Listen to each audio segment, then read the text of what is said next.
Welcome back to another pre-race show. I'm back as always, joined with my good buddy Drip. Drip, welcome to the show, and excited because we come into what is it the longest circuit, the longest street circuit in Formula One, which is Singapore.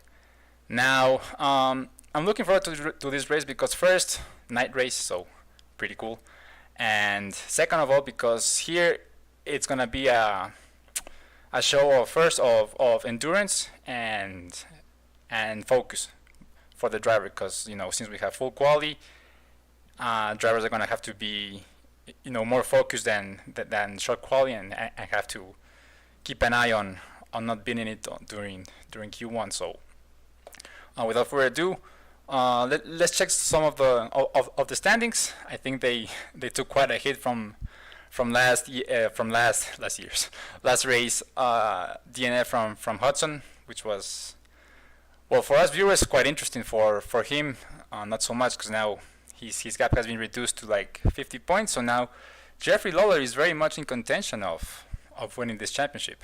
What are your thoughts, Rip? You hit everything that's been running through my mind coming into this weekend. It's the longest track. It's probably one of the most difficult tracks. It's corner after corner after braking zone after corner. There's no opportunity to rest for any of these drivers. Qualifying is going to be super important here, and it's going to be a lot of fun. But yeah, Hudson DNFing last week in Mexico, Jeffrey taking the win. It's brought him back to within 50 points on the dot. And with 3 races to go, the full quality points available in the sprint race weekend in the last round of the championship, it's he's right there again. So this is going to be a night where Hudson's really going to have to keep his focus on.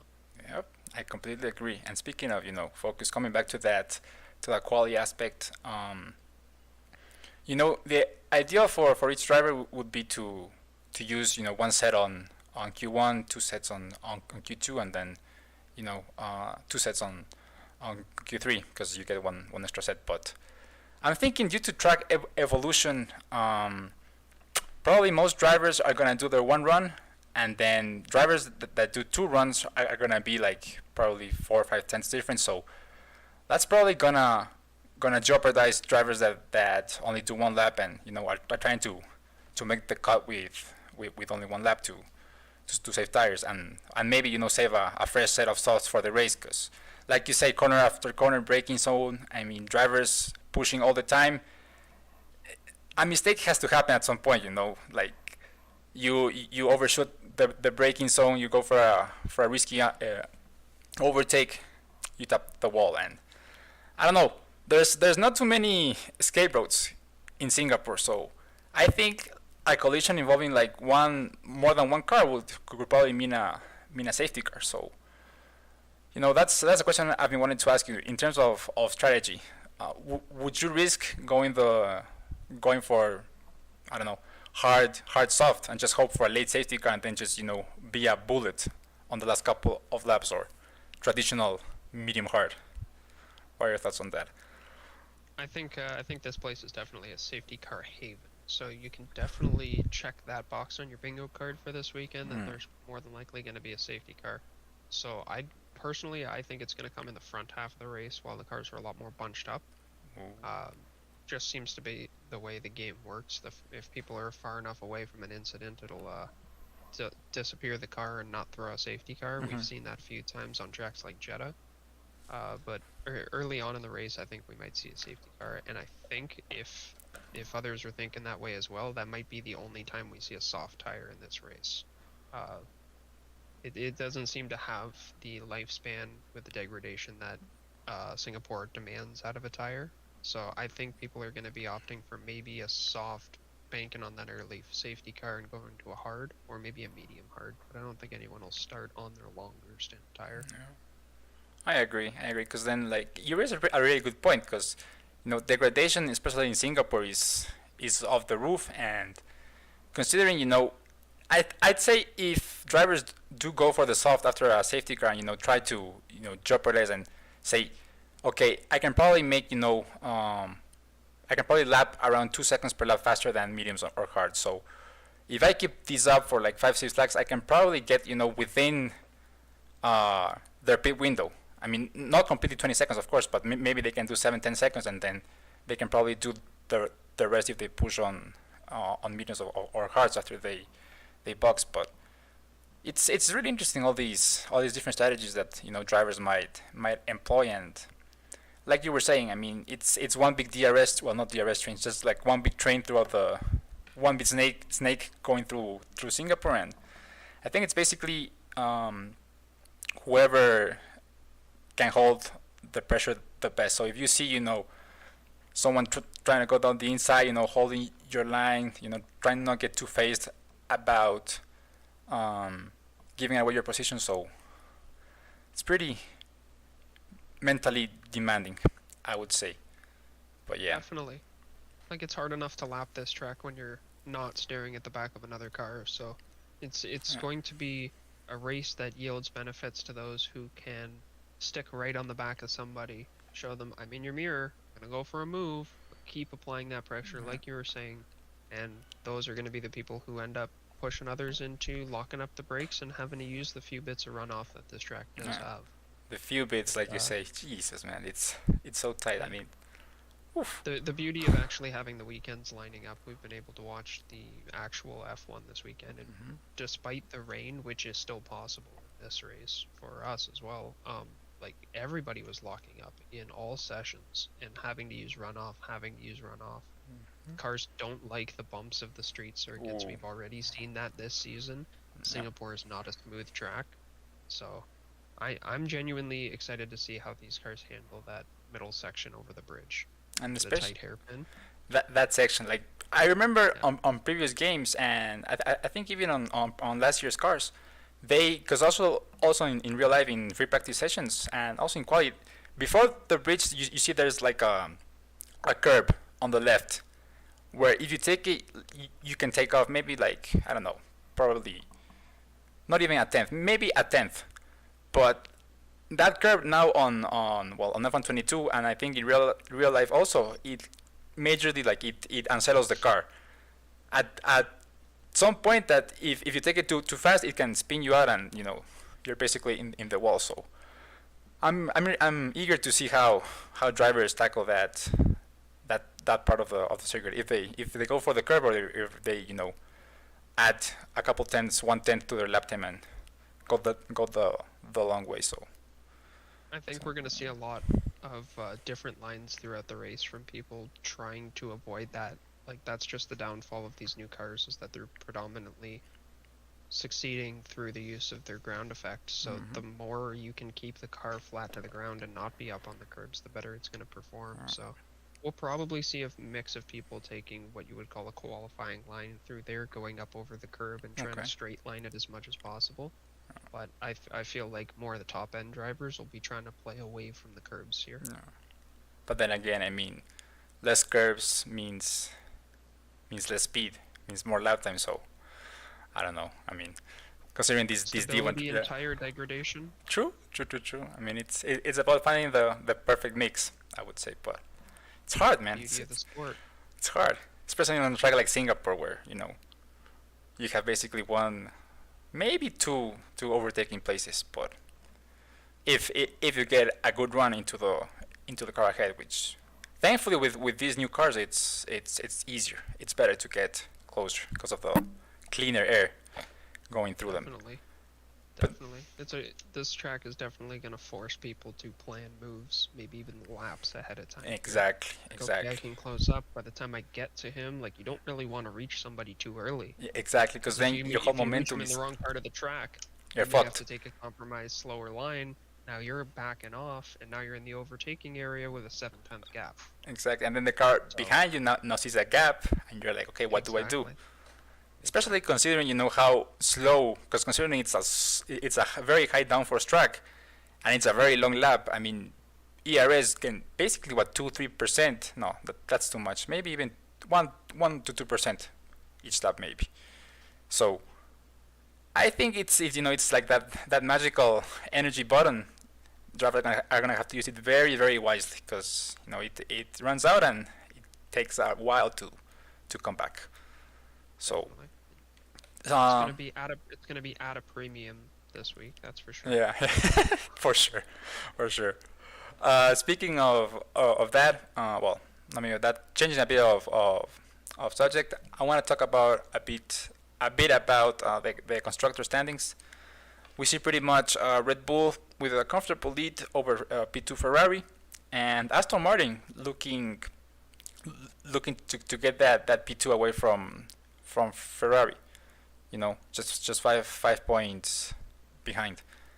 So Mercedes Alpine as well, 10 points behind, and then from P6 to all the way down to P9, it's pretty tight. I mean, with 3 races to go, literally anything can happen. So, do you think Ferrari can hold on to their P2 drivers, constructors, or will Aston Martin make the leap? I think Aston might have the chance to make the leap here between Jeffrey's strong performances and just Yeah. Ferrari seeming to have a little bit of a lack of performance here in the last couple races. Not exactly where they want to have been, Mm. but still decent, bringing home some points. I think that 5 point gap is almost too close to not have these guys swap places at least once before the end of the season. Yeah, you make a really good point there. Also, another interesting fight is the Peter Giordano versus Duncan McCamick fight. They're still pretty much they are 2 points. I mean, Duncan is 2 points ahead with 3 races to go, and I understand they have a pretty interesting bet there. So I'm hoping for Peter's sake he comes out on top. Which I don't know. It's been pretty interesting, close fighting between both of them. So pretty much all of the one. Like if you look at it from well, besides Hudson, because he's been super strong this season.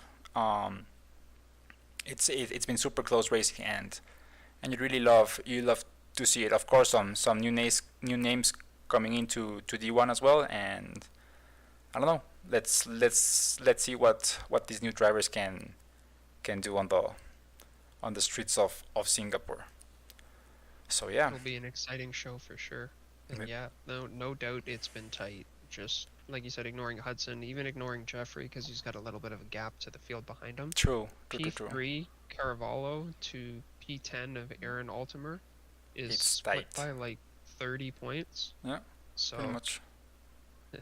if anything can jumble going into the end of the race here. Somebody has a strong race, someone who's up at the top has a bad race. All of a sudden, it's like the Jenga tower fell over and you just kind of blindly put it back together. Yeah.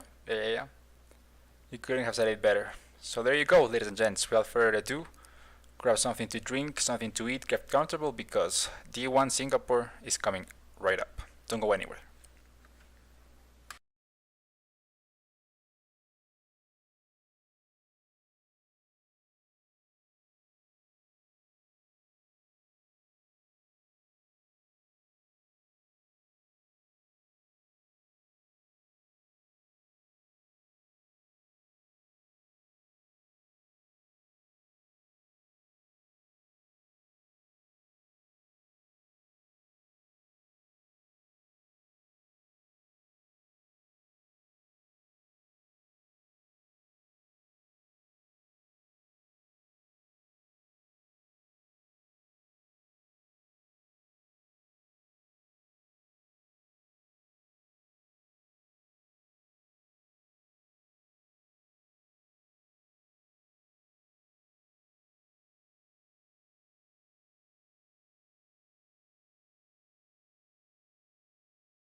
Good evening, everybody. Finally, it's Sunday night, and we're here to bring you Division 1 action out of the Zoom Racing League. I'm your host, Buffalo Trace, and tonight we race under the lights, the only night race on the calendar here in Marina Bay.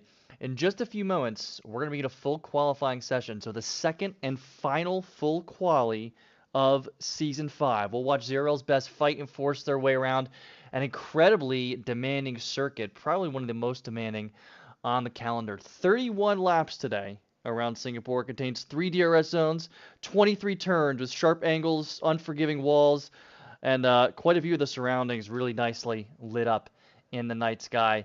We're jam-packed with content tonight. 3 rounds of quali. I'm joined, as always, by my man John Ranger. John, we got some good stuff lined up tonight. What do you got for us?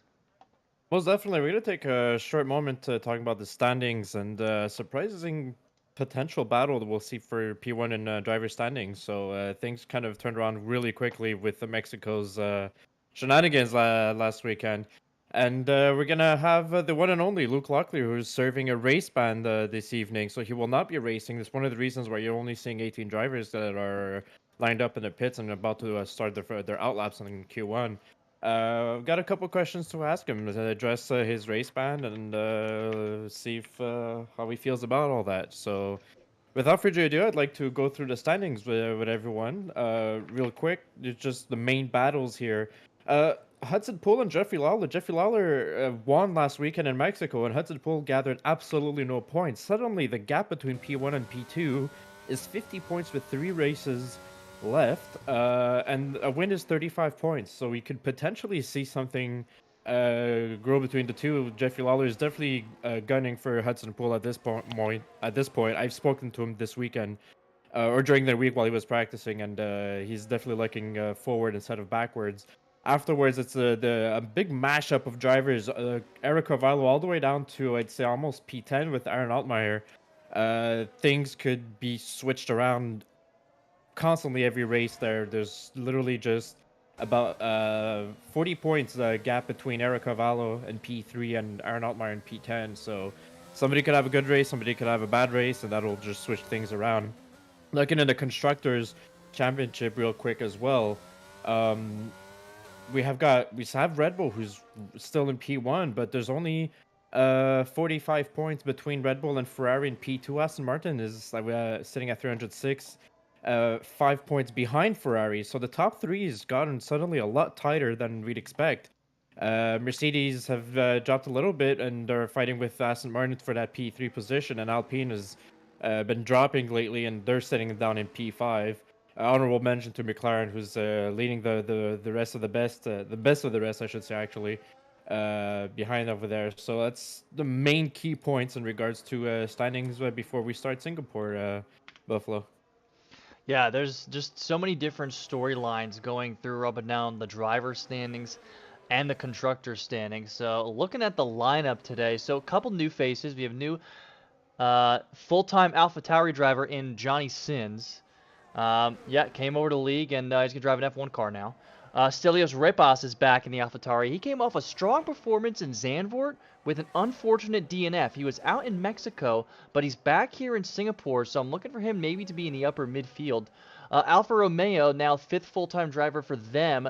Currently, Chase Wilson, welcome to the team. We signed him this week. Looking forward to see what he has in Singapore. So a lot of battles going up and down the entire grid here. We're on with Joaquin Torres, who I believe is the first one to set up a heater. So he's going through this tricky bit here in the middle of Sector 2. They call that turn 10, the Singapore Sling. He comes into the slowest turn on the circuit, usually about 40, 45 miles an hour going through there, and he goes into the second DRS zone, into the more technical Sector 3.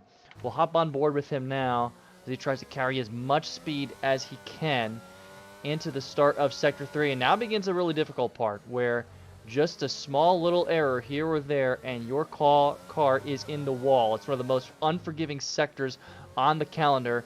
And Joaquin carried a lot of speed under the bridge there, really nice and tidy as he comes across here through turns 21 and 22.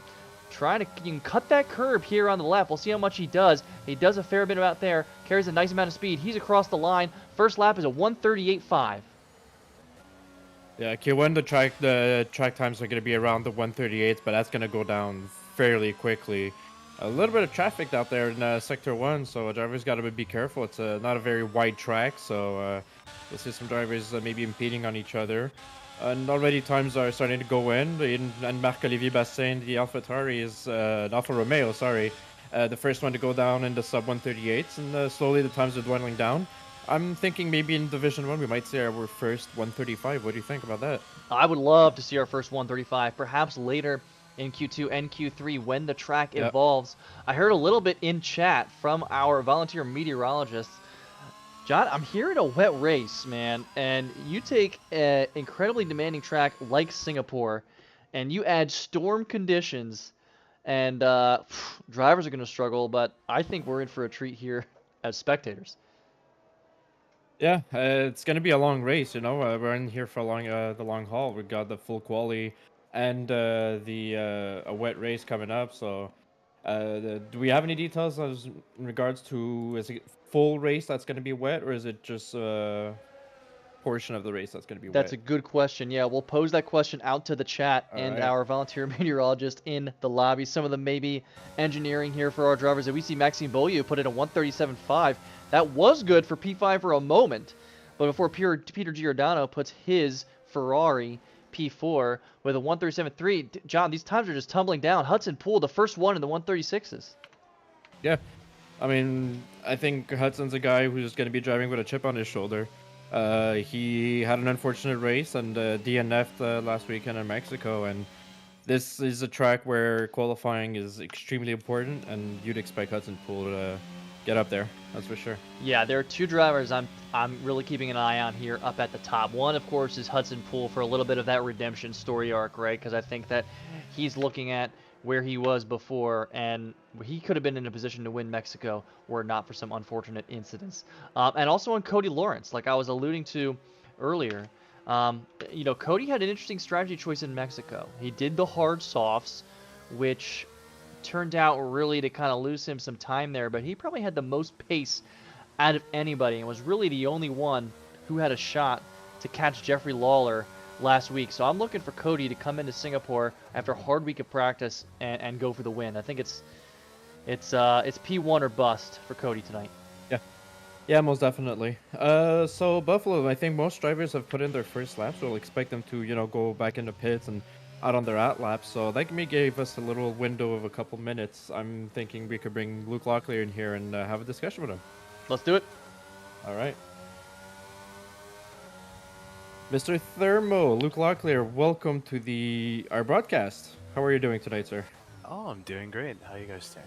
We are doing fine. First of all, thank you for taking the time to speak with us this evening, given the fact that you probably have that extra time, given you're not racing tonight. So we want to have a discussion with you in regards to your race ban. Ask you a couple questions and see how you felt about it. So thank you for being open to that. Were you engineering by any chance with Alpine tonight? No. Alright. Dan will be covering engineering today. I will be going to sleep as soon as I'm done with this. All right, so the very first thing we're looking at, we start the stream and we look at the standings and we notice you're there in the middle of the pack. You're sitting P5 in the driver's standings. So how do you think this race ban is going to affect your chances to finish strong in drivers and even contribute to Constructors' Championship till the end of the season? To be honest, Singapore isn't my strongest track. I wasn't expecting to go high anyway, even coming into this week. So, the amount of points I was gonna lose this week compared to me not even racing, or about 10 or 12, which is a lot, but at the same time, a lot less than Yeah. if I were fighting at the front for this week. How do you respond to other drivers in your division who are beginning to think you're becoming a dirty driver? There's some very strong reactions last weekend in Mexico with certain incidents in the live chat. How do you respond to them? I respond with just going to switch to wheels soon, and just the fact that I'm unmotivated and I don't really want to race on control anymore. I'm not practicing for these past few weeks since Netherlands. I haven't been practicing, so I haven't been putting in time. I just open up the game and race. Hence why I made so many mistakes with bumping into people in Mexico. But to the other people who are calling me a dirty driver who aren't even in my division, you need to get faster to race wheel to wheel to me to even bother calling me a dirty driver. I mean, I could attest to that in the sense that I remember last season or 2 seasons ago was it, or maybe no, last season when you were reserving in the Division 1. We did practice a lot back then and helped out a lot and worked on setups and stuff. So I can attest. I haven't had any contacts with you yet. So Yet, until just then, wait. I'm not gonna call you a dirty driver. Just you wait. All right. So, are you gonna change the way you drive, like switching from controller to wheel? Obviously, kind of opens a different kind of perspective. And you were telling me earlier today that the controller now you don't feel as comfortable with it. You really want to stick to the wheel. Is that gonna affect the way you drive from now on? Oh yeah, it's gonna be a lot better. Precise inputs. Is gonna help you with wheel to wheel. Wasting wheel to wheel with controller is not fun. I mean, ask any other controller player, Barney, or whoever else drives in controller. Even Dougie Falcons. Like, look at him pushing Polter around on his outside. Like, it's not his fault necessarily. It's just that controller doesn't have that turning angle like the wheel has. So you're very limited with how much you can give necessarily. All right, Luke, we're having strong responses to your words already in the live chat. So Oh, I hope they are. We're seeing people that appreciate you calling out some drivers to get a little bit faster and start driving wheel to wheel with you. Luke, I'm gonna ask you one last question. Sorry if I go out of my what we had intended to ask you like questions, but who's gonna be your pick? Who's gonna be your driver today? Who's winning this one? Who's winning this one? I think, of course, I'd love for Major or to bag in that win, but realistically, I think it's Hudson's race to lose, Cordy's race to win. Makes sense. And I mean, all those drivers you've mentioned, we know are capable of winning races. Major Castleman had one in the Netherlands at the end as well. So, and we were just spoke about Hudson Poole earlier about his race to win. Actually, given the fact that in Mexico wasn't far from being his race, absolutely. Luke, a lot of things we're gonna have to keep tabs on, and I hope you get a good rest of the seasons, and we'll see you on track next weekend. Thank you for doing this once again. Yeah, no problem, man. You guys enjoy the broadcast. All right, later. Yep, later.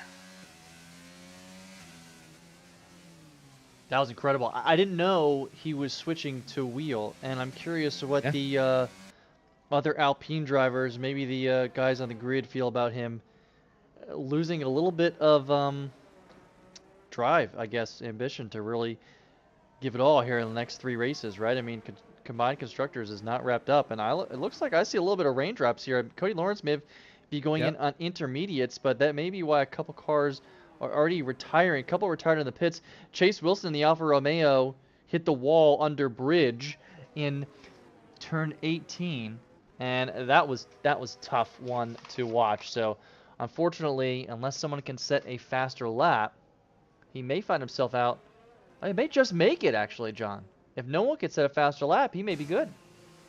Yeah, and surprisingly, looking at Jeffy Lawler, he's going into the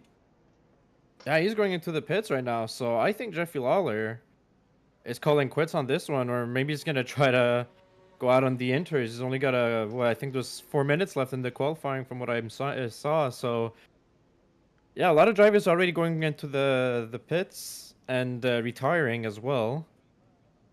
I mean, during the interview, it started raining rather suddenly, and DRS was also disabled. So now the question is, how is this gonna keep on going for the rest of qualifying, and how is this gonna affect, especially the drivers? Now the drivers knowing that the race was gonna be wet, and the question is it gonna be full wet for the whole race? We still gotta get that information going, unless you have that in store for us. Are they going for the wet setup already? And my guess is they are most definitely. If it's already raining in quali and we expect a wet race, it's gonna be a full wet setup. Yeah, we And heard tire temperatures is gonna be very difficult to manage if it does end up drying up during the race.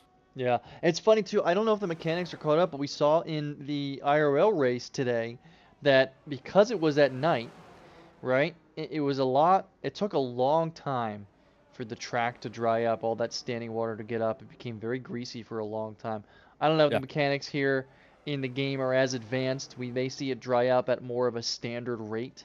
Or maybe they kind of equalize it because it's at nighttime. I don't know. But we see a couple drivers going out on inters. And we heard earlier in the chat that it was going to be storm conditions at some point during the race. So I got to believe they're all running wet setups for sure. Yeah. Yeah, they gotta. And the big question, and if the race was to dry up, have some dry temperature at some point, having run some different kind of setups and learned a lot from our Aston Martin engineer Aaron Allmeyer, who's great at making setups. You know, every driver here normally on dry conditions would run minimum tire pressures. Sorry Right. about that. Right. So during the race, if there is a moment where it does dry up and some drivers are running maybe higher pressures for a wet setup, it could really turn around really quickly. You could lose a lot of grip having tires overheating. While the contrary is also very much true if you're running minimum setups, tire pressures during the rain, and it does have a moment of dryness, then there you'll be more advantageous during the dry racing. So there might be something there that they got to look at and try to predict in regards to how the weather's gonna have its evolution during the race, and it's gonna be a long race. We've said it already, and then during the rain, it's gonna be even slower as well. So Yeah, that's a good point. I feel like the tire pressures are probably going to be something that they switch when they kind of line up before their formation lap, right? Just in that menu there where they finalize that strategy. Because then they can Yeah. kind of see what percentage of the race is going to be wet and what percentage is dry. And if it's a significant that's going to be dry, you have to go with minimum pressures. You have to go with the dry, right? Because you know what I mean? You can't afford to have that error on dries. Having hot tires towards the end of the race in a circuit as unforgiving as this, I think would probably be a poor choice. yeah, most definitely. I'm trying to see if an engineer from D1. I'm gonna try to see if we could have more information on the weather evolution throughout the rest of qualifying, Q2 and Q3 coming up, and the race as well. I'll try to hit you with more details. Yeah, we'll do that. I'm curious too if Jeffrey Lawler was serving. I don't know if he was serving a qualifying ban because he's out on inters now. That the idea of him getting into here Q2 on intermediate tires is pretty bad. As we see Eric lose it a little bit in sector one, as he was going out for just a fun little heater there. So guys starting to get used to the wet conditions here. Duncan with an invalidated lap, of course. I think they're just trying to get some time in here on the wet track.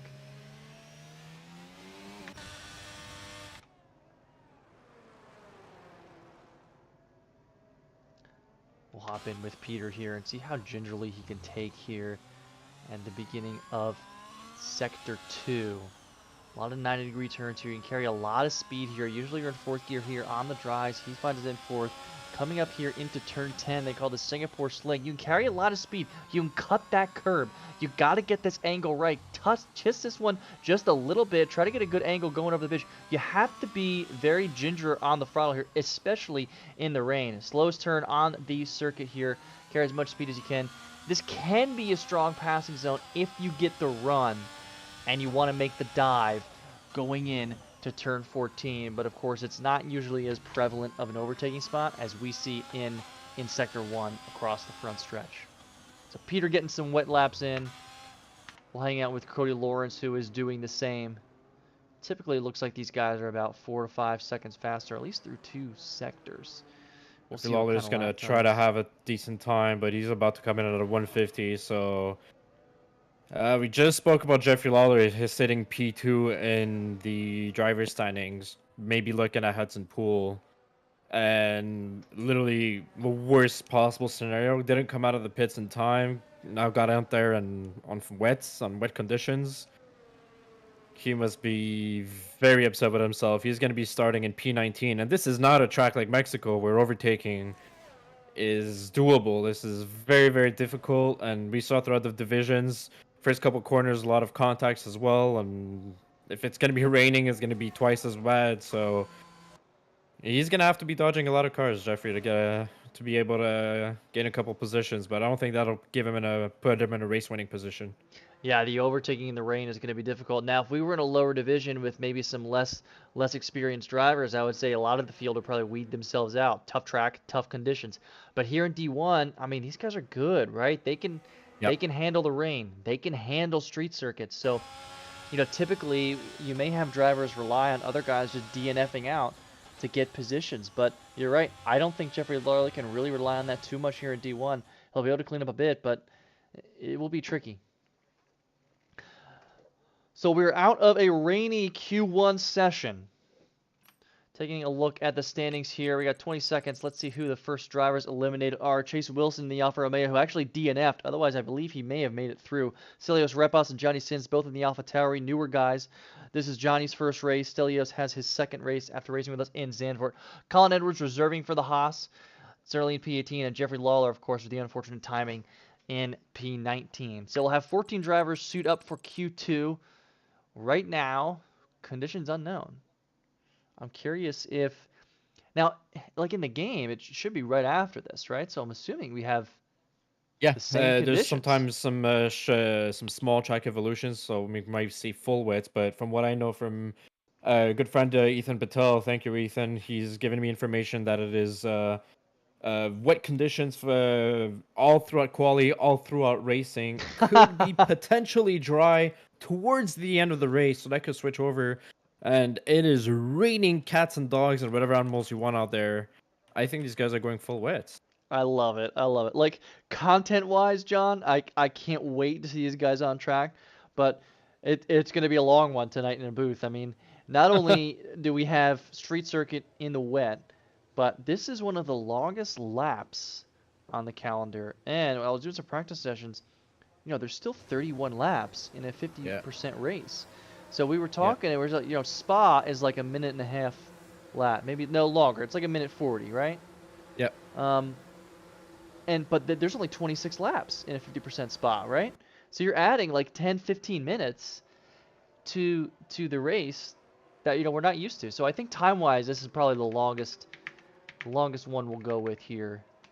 Well, most this season. definitely. We saw last night, and I mean, you haven't even spoken about safety cars yet, and safety Right. car going around this track and everybody pitting in and everything going on extends the race incredibly. We saw tonight, this morning I should say, in real life, the F1 race was going to exceed the 2-hour limit that they had given themselves. It was. Last night, Division 3 ran over 2 hours and pushed into Division 2 race as well. So we're expecting this kind of thing to happen tonight. And here at the booth, well, we're ready. I got coffee and other things to keep me awake. Coffee, that sounds good. Maybe I'll order one of those myself. We'll watch. So Joaquin Torres, first one out. I believe he was the first one out in Q1 too. So eager to get out there and set at least a banker. Right now with the full quality, right, you don't even typically have enough time to use all the tire sets you really want to use in one session. So, you know, they can kind of take their time, get back in. A lot of guys choosing to come out right now. I wonder if the conditions are set to be a little bit worse because we're crowded on track. A lot of these guys chose to go off, you know, as soon as they could, as soon as the lights went out. Yeah, they went. It's raining a lot out there, and I mentioned this should be going to full wets, and I'm surprised everyone's gone out on the inters. I think the rain evolution is gonna start giving them trouble, and we saw him having a little bit of rear spin over there. So Yeah. he's a little low on the gears for a wet driver there. So maybe he's just trying to spin it and get some heat into the rear tires a little bit. Could be, yeah, kind of Yeah, slow. at the end AJ of Jackson's still in the pits as well, so like, you know, he should be getting out there as soon as possible if you don't see another Jeffrey Lawler situation in Q that we just saw in Q1. Yeah, I'm not sure. We'll hang on with Guac here for a little while to see how he fares. A little bit slippery at the end of Sector 3 for him on the outlap. So we'll see how it goes. Some beautiful broadcast angles here in Marina Bay. I was thinking, John, that this is personally probably my favorite track on the calendar. You wouldn't know from my D4 performance. It was probably the worst race in my career in ZRL, but I absolutely love everything about this track. It looks like AJ Jackson just joined, so perhaps that was it. He may have stepped away for a moment, and I think that now he's probably going to get in the car and get out and get going as we see Guac come around turn 9 here. A little bit wide on turn 9 on the exit there. Yep. It's getting slippery out there, you can tell. It is. I think this is the trickiest part of the circuit here. You can do this, or of course the 90-degree turns in Sector 3. It loses a little bit into I believe that was turn 12 or 13. He goes into the hairpin. Really careful not to lock up here. He doesn't keep it too wide. Maintains a good amount of speed there. But you really got to get a good exit going into here. Otherwise, you can lose a lot of time. Yeah, that exit out of that turn is crucial. And looking at his gears and shifting, normally even on dries, we see a lot of drivers not going lower than third gear and usually taking some turns on fourth gear instead of third. So he's really gunning it, and we'll see what kind of time it gives him, because he's going to be the reference point for a few moments there before the drivers put him their faster laps. Yeah, he will. Yeah, he's been gunning. Oh, almost gets loose a little bit there. Yeah, the high gear seems to be the meta here in F122, right? I've seen a lot of content around, you know, if you need the extra rotation downshifts, he says of a 156.3, that'll be the benchmark for now. But, you know, it tends to be if you can make the turn and manage a little bit of understeer in higher gears, that usually maintains the most speed and the most stability too throughout the entire lap. Cody Lawrence better by about 1.5 seconds already, but Hudson Poole better than a full second from Cody Lawrence.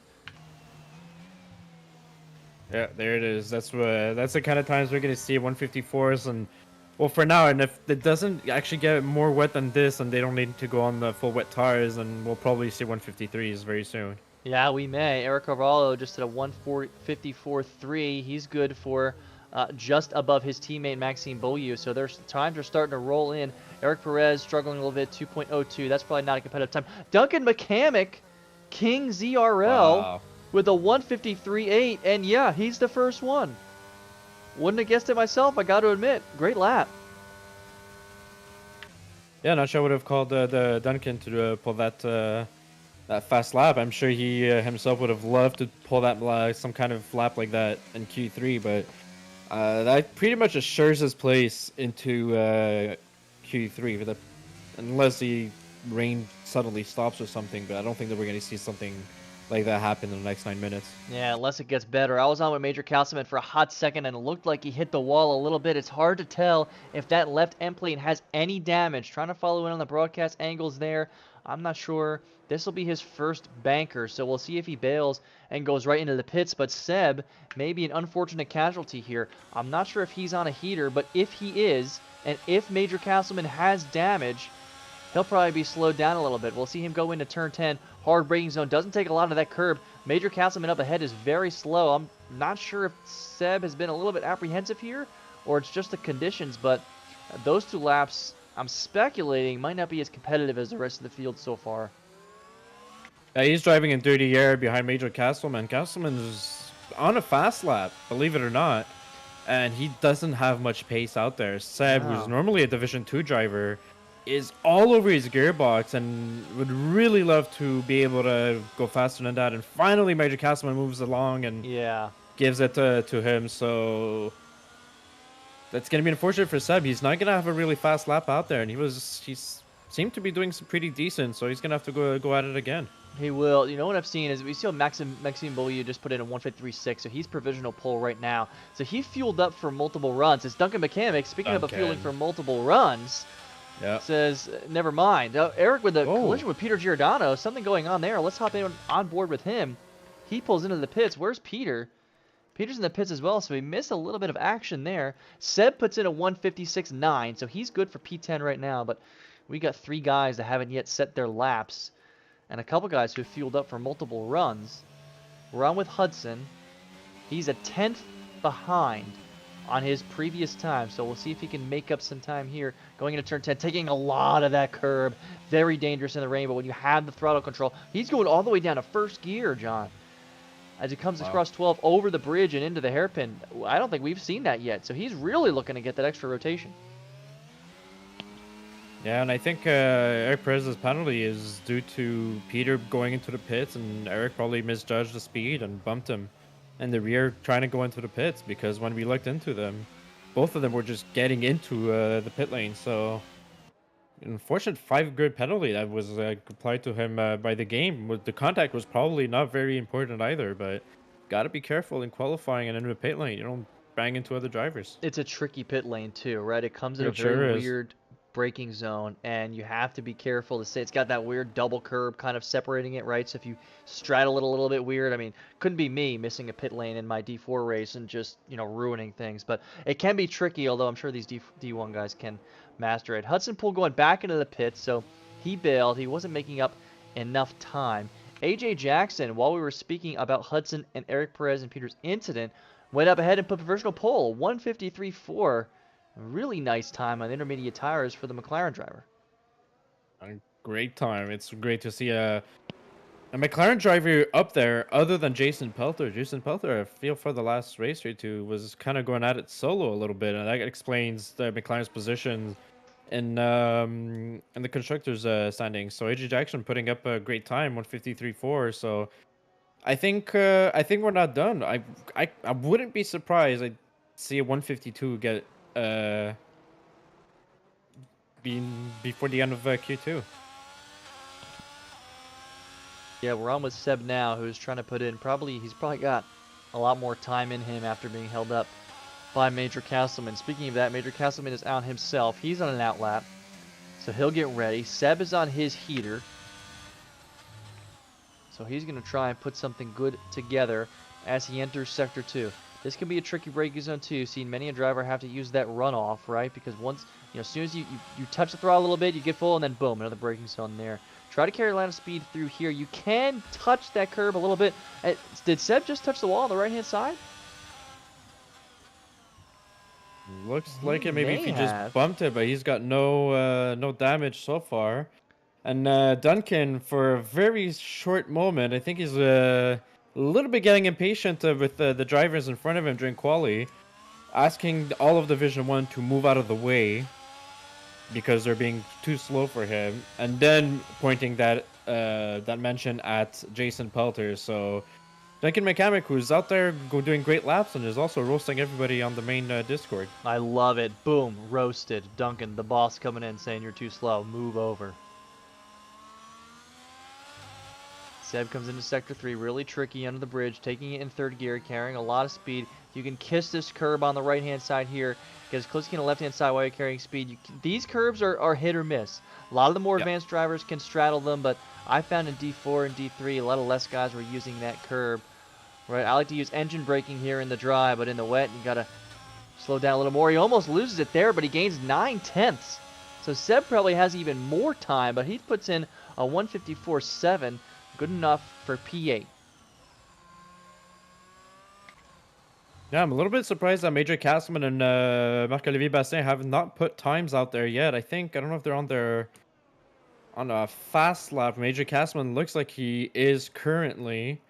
Yeah, two guys that, and what we're noticing is a lot of drivers are pulling multiple laps out there on the inters, doing 2-3 laps, feeling a little extra.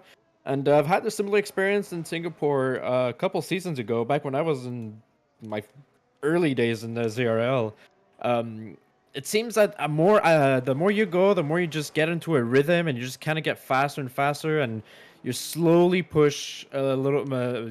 You push like more and more every lap you do. You kind of make it your first time trying to do it in a very safe manner.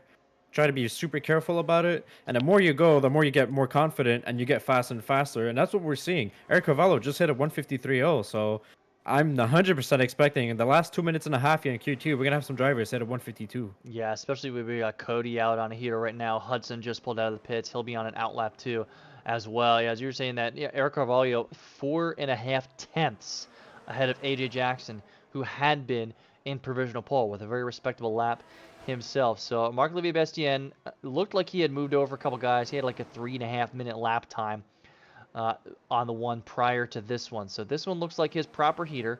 Hasn't set one yet. He'll definitely need it in the 54s to be competitive for the top 10. As though he might be, was he slowing down a little bit there, or kind of hard to tell if he got a good exit or not. It says he set a purple sector 1, but I'm pretty sure it says purple for everybody that improves when you're on board with them as a spectator. Yeah, exactly. So a little bit difficult to really see that precisely. He's driving on the higher gears. He's trying to keep that car as straight as possible, and he's shown pace in the past before. So yeah, he's just gone under the bridge there, and he's coming up around the last couple corners. Yeah, Maxime Beaulieu retiring in the pits. He's confident enough with his 153.6 that he'll be able to make it into Q3. The Alfa Romeo driver of Marc-Olivier Bastien coming around for his first heater. Where is he at? He's at pole! A 152.3, 7/10 ahead of Era. And Cody puts in a very respectable lap. He's P2, 4/10 behind Cody Lawrence. But the Alfa Romeo driver in his first heater, he may have locked himself up a spot in the next round. Most probably, and that's 4 tenths between him and Cody Lawrence, and we all known and spoke a lot about Cody Lawrence's pace and lately. I'm keeping an eye on Duncan right now because Duncan's been telling people to get out of the way. So far, he's got free track in front of him, besides maybe a Ferrari, and he's been putting faster laps ahead of him. So maybe he'll improve on his time as well. Yeah, I think the driver behind him is Aaron Altmaier, and he's not really close enough to be telling Duncan to move any sort of out of the way. Duncan's currently in P5. He's got a 153.6. I'm not sure what the delta currently looks like. He just got bumped down to P6 by Major Castleman, who put it at 152.7. Looks good. Coming out of the front stretch. And 152.1. 152.1. Yeah, everybody's got to move over for the boss now. Outstanding. And I keep saying provisional pole, forgetting that there's another round, John. I think I've done that like 4 or 5 times. But provisional number 1 in Q2, that's what we'll call it. Yeah, I mean, it's exciting enough as it is because, I mean, after a couple turns around the track, I mean, you kind of see, you could tell that the times are going down between Q1 and Q2, and on dry weather, everyone's at their max potential at some point.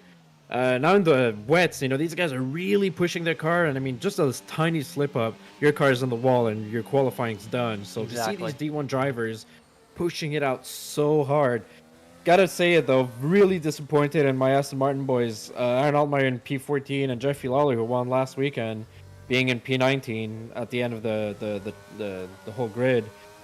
These guys are gonna have to work super hard during the race. Yeah, it'll be tough for them. We've been looking up at you in the combined constructors for a long time, but Marc-Olivier Bastien putting in a 151.5, and AJ Jackson under the radar put a 151.8 in. Yeah, So I these think times conditions have out there been are getting tumbling a little down. bit better. Yeah, And poor Maxime. Now, thinking back, I don't think he retired because he was confident in the time.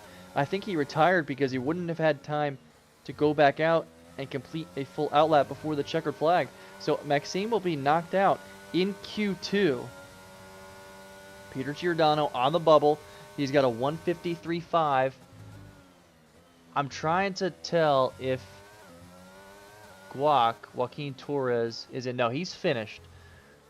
Okay, Eric Perez has lost time. So I think that's it, John. I think we've wrapped it up. Oh, here we go. Unless Aaron Altmaier can improve upon his time.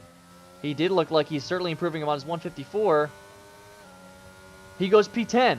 Oh, there's got P10. That's great. He goes P10, but Peter set a heater at the last. Peter set a heater. There you go. At the last moment for P3 with a 151.8. Wow, man, these guys had some pace. That was a session. And we still have a wild Q3 coming up. It's going to be a top 10 shootout.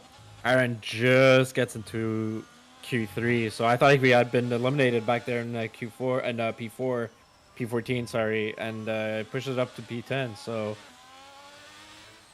I mean, who's gonna get pole at this point? We spoke a lot about Cody Lawrence and Hudson Poole, but so far it's Marc-Olivier Bastien and AJ Jackson who are kind of showing their colors here. They are, and at different stages too. Those aren't the only first place laps that they've set throughout the session, right? So it's not like they got their position just because of how they timed it, right? They've set some hot laps. So I think you got, I think you got 5 or 6 drivers here that can compete for pole if the conditions stay the way they do. Yeah, absolutely. Yeah. So Absolutely, Joaquin and- Torres, Maxime Beaulieu, Seb, Eric Perez have been eliminated here in Q2. Didn't mean to cut you off, John. Sorry about that. All So good. 10 drivers remain going into Q3. Yeah, I think it's anyone's game. Really excited to see how that's gonna go into Q3, and who knows how the weather's gonna change, if it's still gonna be raining or if it's gonna go into actual full wets. But so far in the inters, these drivers found really incredible pace and are just showing us why they're in D1. It's nice to see both McLarens up there too, right? I mean, Jason's been incredible. I feel like he's always fighting for a top 5 something, right? But it's really Yeah. nice to see, he's had AJ came in a few races ago, right? He had a DNF in there. I think maybe at Zandvoort was his first race, but he's got the pace. So it's really nice to see him maybe able to work some good strategy with the Gator to see if, Jason's been chasing down his podium for a long time, and he's come really close quite a few times this season. Yeah. It'd be great if they can get some teamwork and he can knock it down. Yeah, definitely. He's a guy that's been carrying McLaren on his back for most of the season, and he's had different teammates as well during the season. So he's doing his best he can, and he's doing everything. And I mean, Gator's a fast and a consistent driver, and having raced with him a couple times, also very clean driver. So He is. a lot of respect for him for sticking out throughout the whole season and not being discouraged throughout with that situation. Yeah, very clean indeed. Major Castleman is the first one out on intermediate tires. See a couple guys toying with the idea of softs in the pit lane. And I'm not sure if they're ready to go out. On our screen, it still looks like it's coming down significantly. So that may be pretty ambitious if they try to go on there on slick tires. But Major Castleman will be the first one out, and I think he's just trying to at least set a banker up there in the ears. Yeah, it's gonna be interesting to look, and I know with the ray tracing in the game, sometimes the floodlights gave the impression that it's raining, Right. but it's just a reflection of the lights on the road. So maybe it's not raining as hard as we think. Obviously, you could see some of water just flying off behind the Major Castleman's car, so that's an indication that indeed it is wet out there. But we have 4 drivers who've switched to softs and are not coming out of the pits. So I'm thinking the weather is gonna dry up significantly throughout this Q3 session. Yeah, And that all the could more be. exciting, that might make the drivers, depending on when the weather dries up, it could be a 1-lap shootout with the Yeah, soft tire guys. It could be. Yeah, I'm trying to look at his rear tires to see if we see any kind of rooster tails. And just, the graphics that we can see in the spectator booth, I don't see any. Is that truly indicative of the conditions? No, I wouldn't think so unless I'm in the driver's seat and it's a car in front of me. But man, some angles do, like that one there, it looks pretty Yeah. dry, but then over there it kind of looked like the floodlights were making it rain. So it looks like is Jason Pelter going out on the softs? Is he the first Yeah, one? Hudson came out the first one on the soft, so he's going to be a good reference. Remember, these guys have a lot of drives, a lot of tires out there to test out. So Major Castleman is actually going to try for a lap on the intermediates and not pitting in right away. So I think we'll be able to look at Major Castleman's on a fast lap, and soon enough Hudson Poole is going to be out there, and we'll be able to compare a little bit and see how much of a difference of the pace these drivers have. Yeah, I kind of want to at least compare sector times, right? So we'll try to make mental notes of where Major Castleman is here through the end of sector 2. And now even on our screen, we are not seeing a lot of raindrops fall. So Yeah. it does look like the soft tire runners have been making the right call. Major Castleman set to sector 1 of a 28.8. So once Hudson comes around for his heater, we'll keep 28.8 in the back of our heads Yeah. to see if he It's getting improves. a lot drier out there. Yeah, I'm you could expecting tell. Castleman to drop in right into the pits. Eric Cavallo also came out on the inters to begin with, dived into the pits, didn't even go on a lot lap. DRS there's has also been DRS. enabled, That's a so great we have enough telltale time sign. for all these drivers to go on all-out laps. And remember, in full qualies, you have 5 sets of soft tires? 5 Or is it sets. 4? Should I say actually? Yeah, it And they might could be if using you, them. I don't know if you have to return any that you didn't use kind of at different stages, right? And you just start with 2. But they'll probably look to burn a couple here as they fight for pole position in Marina Bay. So we'll see what Major Castleman does as he comes in to sector 3. I think Hudson Poole started his lap and he invalidated. He invalidated, yeah. So let's, Cut it a little too quick, but he's probably gonna be pull a sector of 25 something. yeah, we'll see what that is. Or he just slowed down a little bit, yeah. With 28.6 with that slowdown. So he was 0.2 faster than Major Castleman, who goes right in. So he's not going to set the lap. Yeah. All right, so let's check in then with... Okay, so Cody is out, right? Peter Giordano is starting his heater. I'm trying to get on with somebody who may be on a hot lap right now. Hudson had invalidated. Duncan is coming around his out lap. It looks like Cody Lawrence may be the first one to set a hot lap on soft Yep. tires. Carries a lot of speed there over the bridge. Takes that Oh, hairpin really nicely in third, fourth gear. He just had the short shift up there, carrying a lot of Yep. speed through the main straight. And man, he's just he's on another level. That's sector 2 Through 2 sectors, he was 5 seconds ahead of Major Castleman. Well, it's going to be close between Cody Lawrence and Marc-Olivier Bastien so far. They've had practically this very, very similar Sector 2s, staying at a 104.7. So both of them are really duking it out there for potential P1. Love to see it. So Yeah, far. Cody with no fear hanging over those curbs. Let's see how much he cuts this one very nicely. Carries a ton That's of great. speed. Doesn't even have to dash his 5 cents at 137.7. And I don't know that those times were go down. I mean, that was a crispy looking lap. Alfa Romeo driver is coming around, and he's got a 137.7 as well. Wow. So they were really similar on times. Only They were. 400 separating Cody Lawrence and Marc-Olivier Bastien out there. So we're hitting 137s, 138s, and you'd expect some of these drivers to hit the 136 pretty early. So expect them to go pit again. I think maybe the conditions aren't exactly perfect yet. That's not fully dried out. Peter Giordano with provisional is. pole. There it is this time with a 136.8. That was a great lap, and I think track conditions you need to time it so your last run is as late in the session as possible, because I think both with track dryness and track evolution, that's when you're going to have the most stickiness, the most grip. Absolutely, and Duncan McCamick is diving into the pit, so both Red Bull drivers He invalidated. have invalidated their laps. So there's 5 minutes left. You don't really exactly have time to do 2 more laps, so they're gonna have to be near perfect if they want to be up there. And what I assume both drivers are aiming for a top 5 finish. Yeah, they would be, and Duncan's performance has been outstanding, right? Especially when Hudson's run into a couple incidents here in the past few weeks. Although Zandvoort, I think he recovered nicely, if I remember right. But Mexico was certainly a race to forget.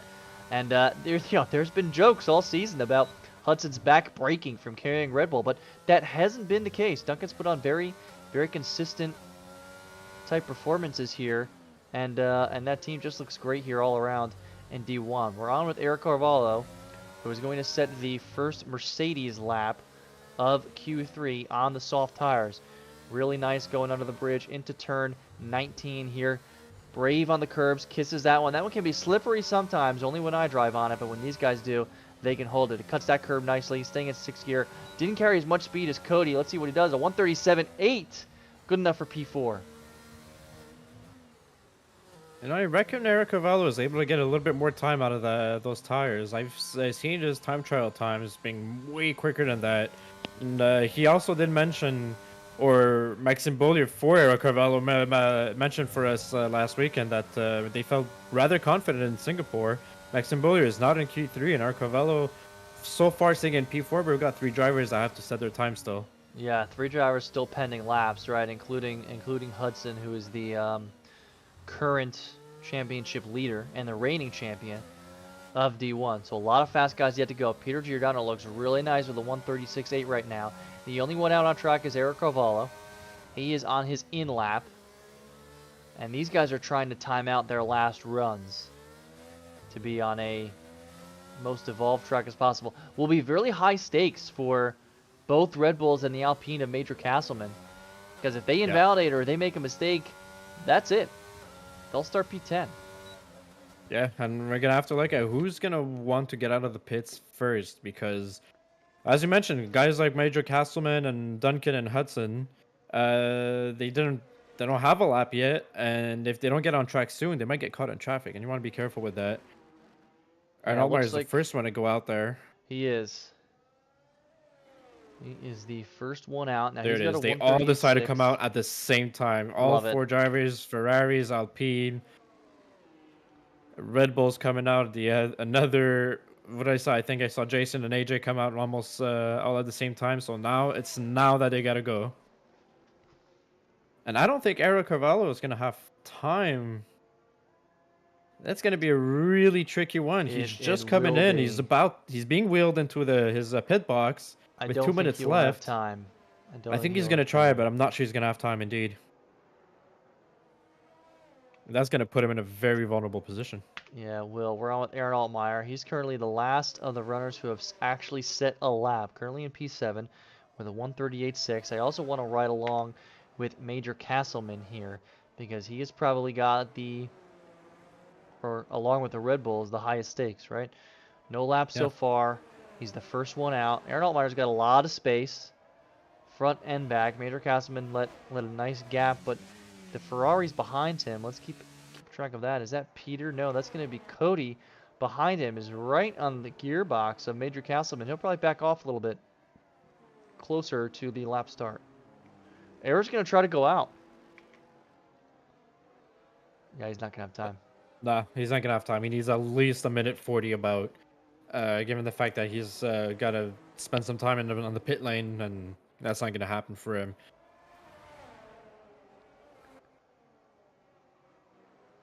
So I'll hop in with Aaron Altmaier as he comes around the final turn to begin his last heater here in Q3.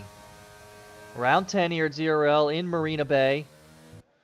Great angle there as he cuts the curb in turn 1 just perfectly. Carries a lot of speed there, staying in 4th gear as he comes around turn 5 into the first real hard braking zone and the DRS zone 1. Here, probably the longest one on the track too. Great overtaking possibility.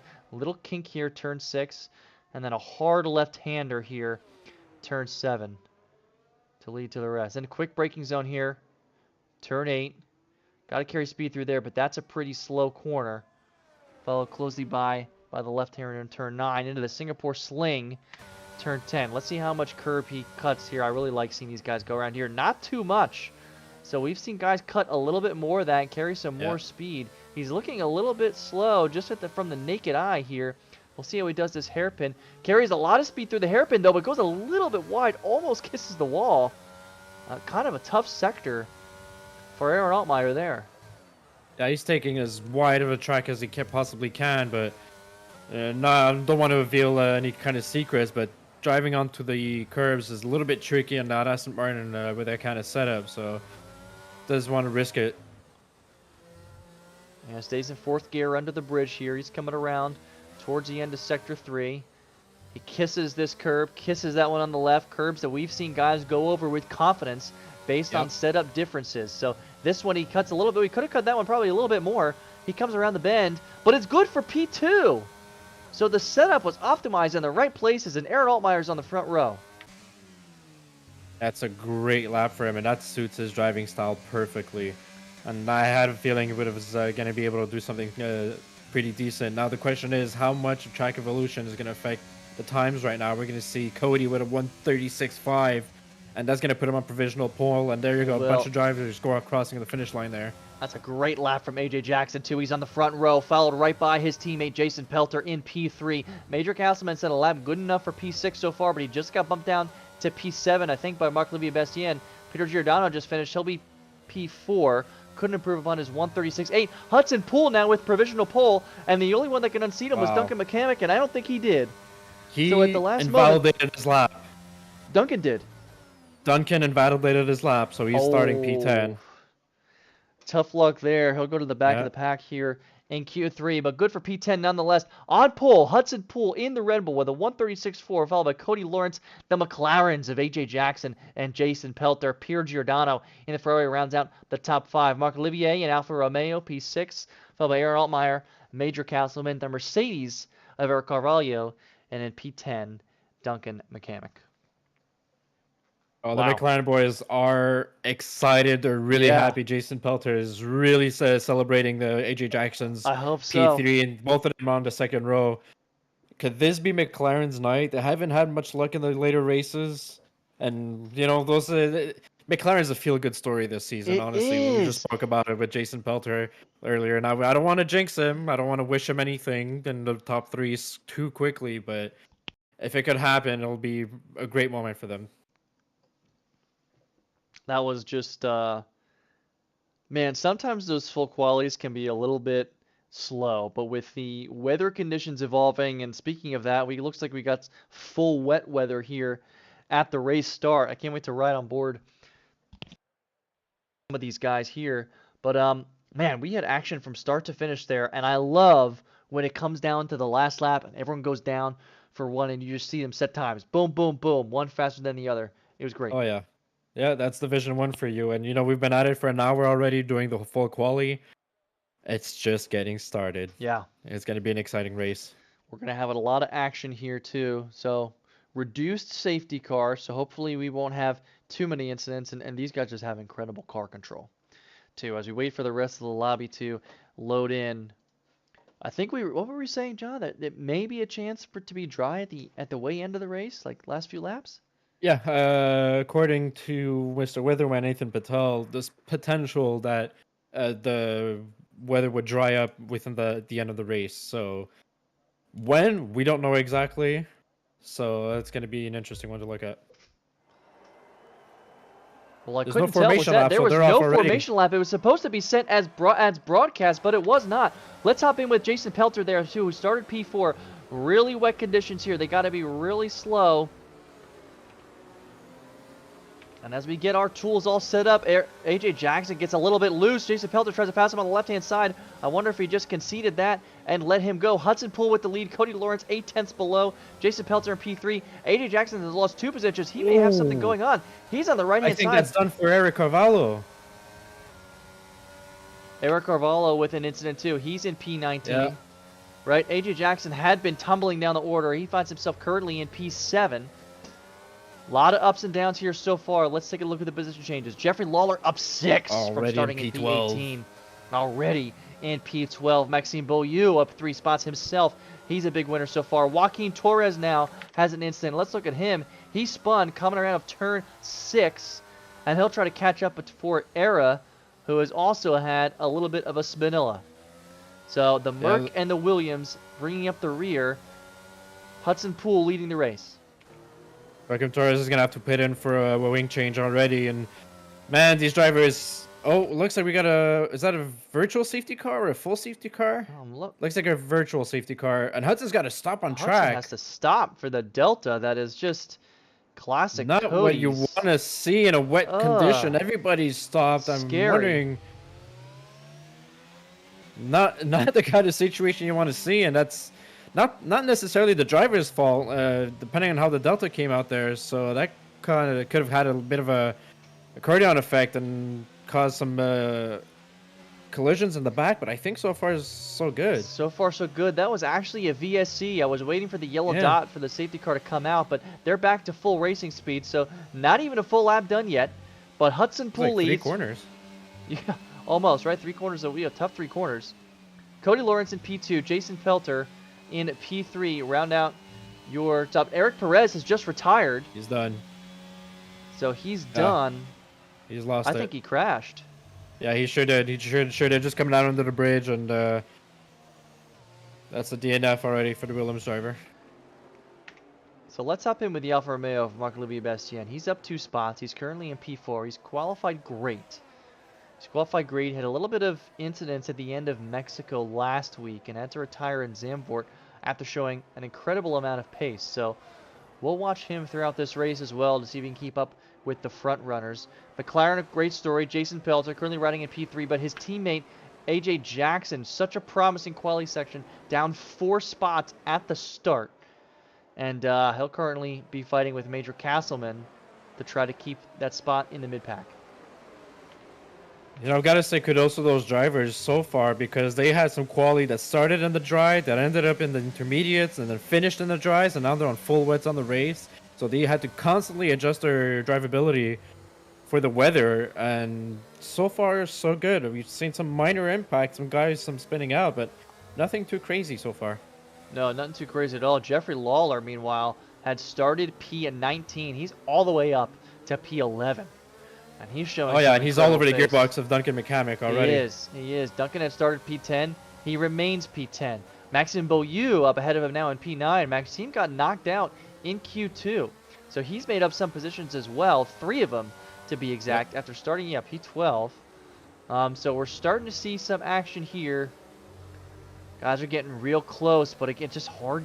You got to have a lot of pace and then get a good run on the guy in front of you for you to make a pass in this conditions on this track. Yeah, in these conditions and with this very specific track, it's all about your drivability. Forget the DRS and forget straight line speed. It's not gonna happen. There's only one straight line that's gonna happen near the end of sector 1. That's turn, whatever that turn is. I forget. Yeah. I think it's turn 6. There's gonna be that one straight line speed, but here in the wets, it's not gonna help you. nonetheless. And we're already seeing Hudson Poole, despite having a little bit of a moment. Now Cody Lawrence caught up to him a little bit, but already had over a second of that interval between him and Cody. Yeah, Jeffrey down to Lawler piece, just set 0.7. the Jeffrey Lawler just set the fastest lap too with a 1:58.2, which was about 2.5 tenths above the previous fastest lap set by Cody Lawrence, or 2 tenths flat rather. So Jeffrey Lawler showing some incredible pace as he tries to carve up the field as much as he can. But it looks like we're going to see a train forming, and I don't think we're going to see a lot of moves. There's someone in the pits. Is that Guac? It sure is. Yeah. Looks like Guac went in for a fresh set of wets, probably a wing change. The only reason here to be pitting on lap 3. So you see these guys start to go around.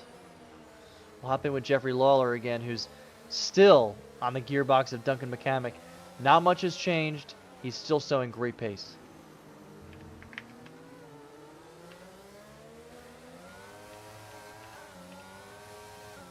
Yeah, it looks like he's been he had damage on lap 1, but didn't notice his wing was damaged, so went into the pits this time and finally got his wing fixed. So that's some quite ways away from the pack. It's unfortunate for the only Williams driver that's left out on this track right now. Yeah, it is. We'll hop in with Cody Lawrence, who's pulled about 1.5 seconds from Jason Pelter in P3, who's fighting the Alfa Romeo of Marc Louvier behind him by about 4 tenths. Aaron Altmaier has dropped back a little bit. There's a 2.5 second gap there as he fights with a mini train with Peter Giordano, AJ Jackson, Major Castleman, and Maxime Beaulieu. I guess that is a proper train. Cody Lawrence with a 1:15.0.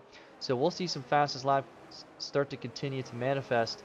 As I wonder, could be the tires getting warm, could be the drivers getting comfortable, could be the conditions improving. It's really kind of hard to tell. Hard to tell, and for all we can know, Aaron Altmaier could be just slower pace than all the drivers behind him, or he's really pulling up quite of a train behind him. And in Singapore, because it's so difficult to overtake, you could drive rather slowly and really stop a bunch of drivers from overtaking you, especially throughout Sector 2, and that kind of creates a train out there. And just using the ERS to keep yourself ahead during that long straight, and that's what he seems to be doing. I think he has a little bit less pace throughout Sector 2 and Sector 3 in Singapore. Peter almost had a little bit of a moment following him here. He relies on P's here in P6 as he comes in to turn 9. Making a play here down to turn 10. See how much curve these guys. I love the TV pod view watching going into turn 10 at Singapore. It's just so fun to watch. It feels so smooth. And yeah, Aaron Altmaier does look like he's very ginger on the throttle there in turn 12 as he gets ready to go in the hairpin, see how much speed he can carry. This is where you have to get a run. And it's just so hard to get a significant difference in traction. As it looks like Duncan may have had an incident. He's falling down. We'll try to follow with somebody. We missed it. We keep missing him going down the order. And he'll follow. The Red Bull and P17 now. It doesn't look like... Oh, yeah, he's missing in the end plate on the left side. So it's going to be a wing change. I think on that hairpin, he throttled it a little bit too hard and lost it.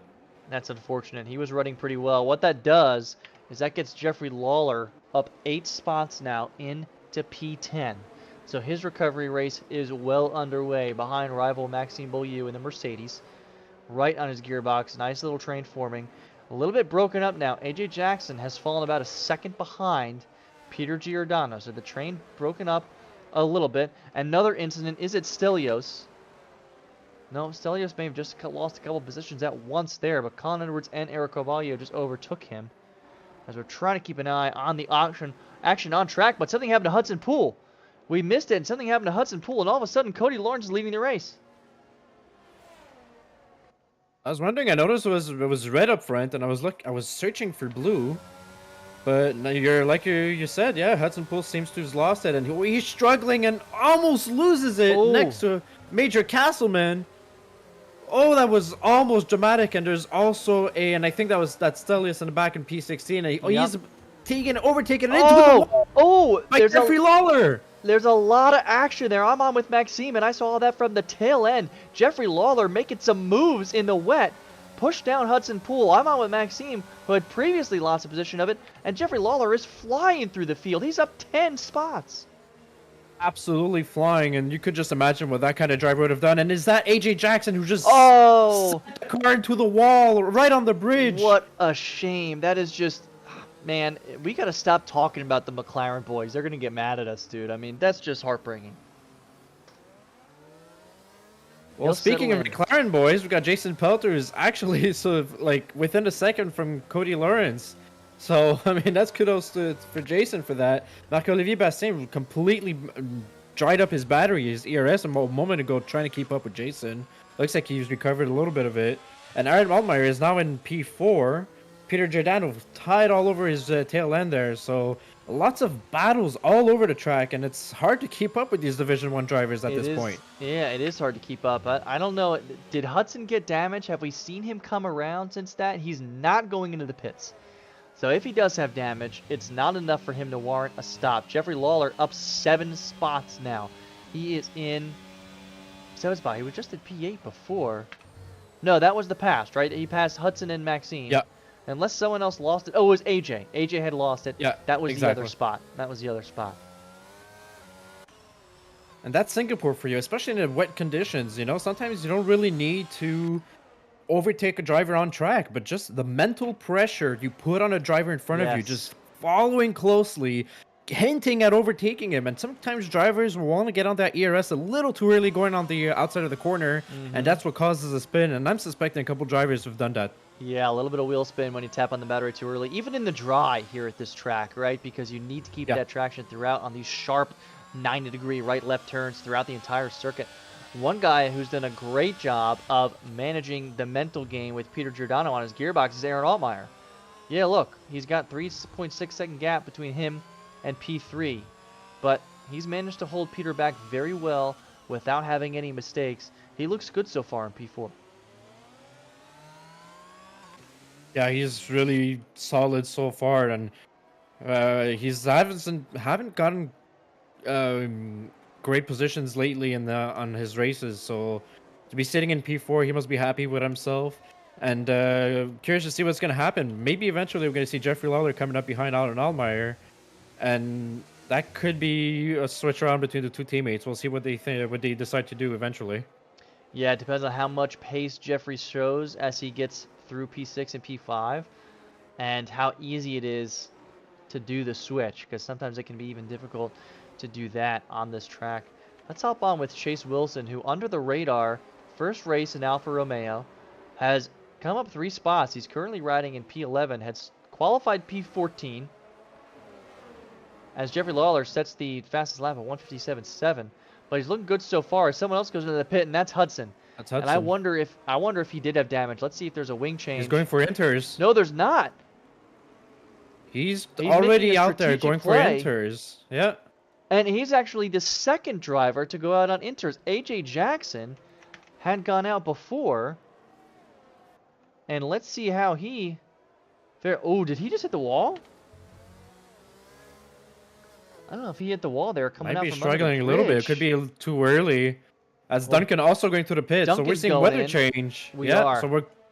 So if both, that could be a redemption moment for both of those Red Bull drivers. There's going to be a race for the pits now, and some of these drivers, we're talking about Cody Lawrence and Peter Giordano, the Aston Martin guys as well. They're going to have to figure out their strategy. Some guys are too close one to another to be double stacking on the pit lane.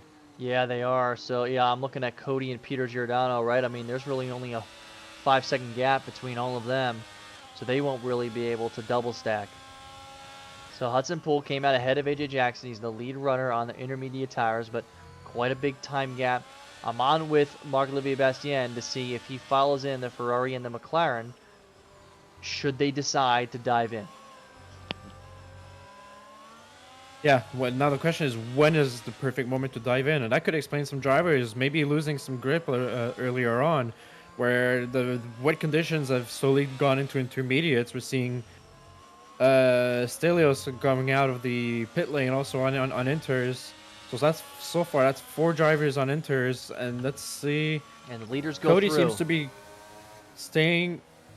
Yep. The Aaron top is 3 through. drivers are staying out. Major Castleman, the furthest one up, pitting for inters. Ooh. Currently P6 And and Jeffrey Lawler kind of bumped him. Jeffrey's really lucky not to get a penalty there. We've seen penalties been handed out for bumps there on the pit lane, or not to have any damage. So that's Jeffrey, who's also going to try the early pit stop, the undercut pit stop, basically on the weather change here, and he's going to come out glued behind Major Castleman's gearbox. So Jeffrey Lawler is going to coming out of the pits right now in P8, so only lost a position. The top 6 guys are going to have to think about the strategy now. Yeah, they will. And this is a long pit stop too, right? So if the guys on intermediate tires, AJ Jackson just at the fastest lap on inners with a win 56.6. And Jeffrey Lawler makes the dive bomb move. He goes into P7 to go over Major Castleman into turn 5. That was outstanding. And now, well, now he wouldn't have DRS, right? Because of the conditions. Exactly. But he comes in here into turn 7 in P7. And he is now...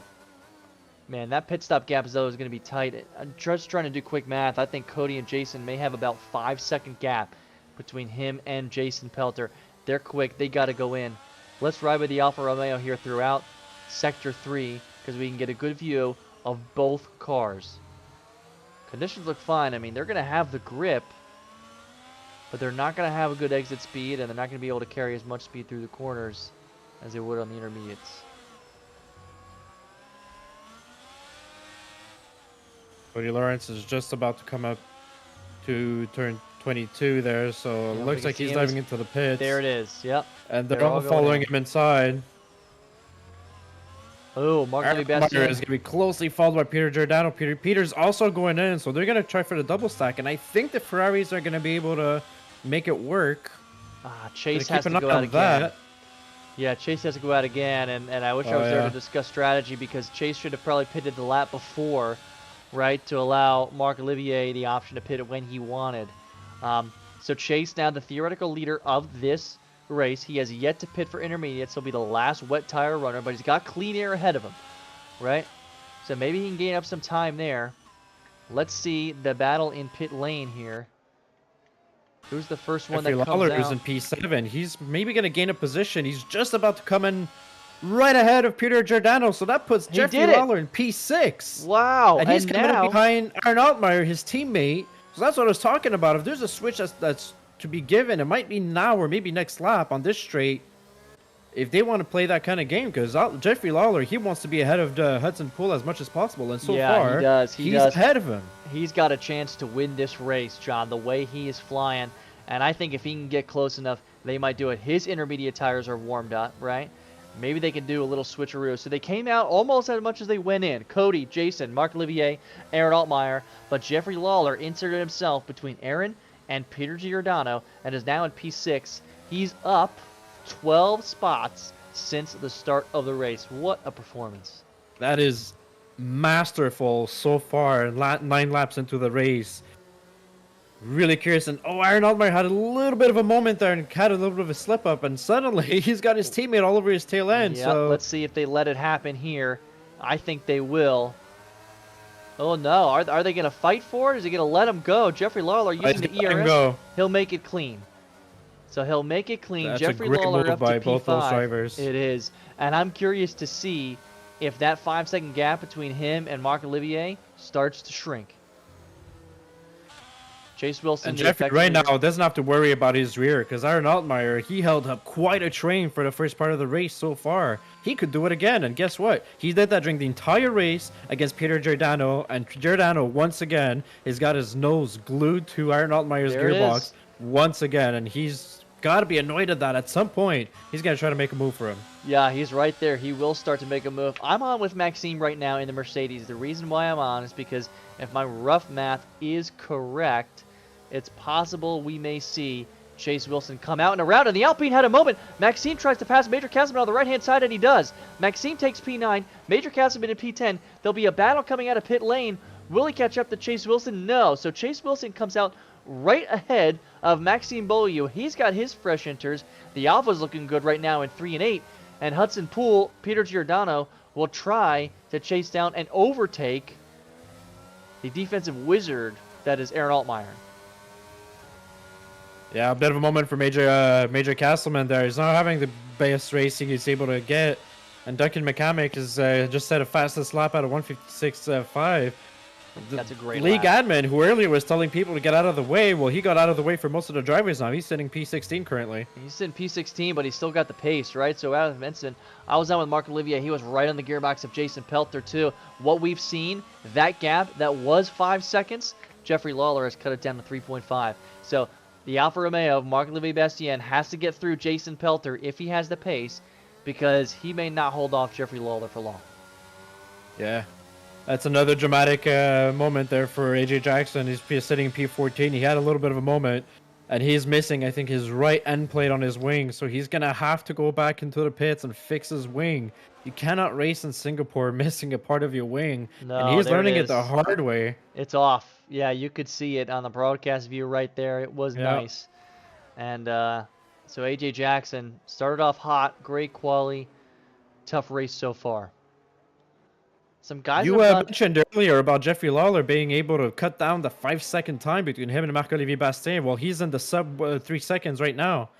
So he's cut down 2 seconds in a matter of what, 2 or 3 laps so far?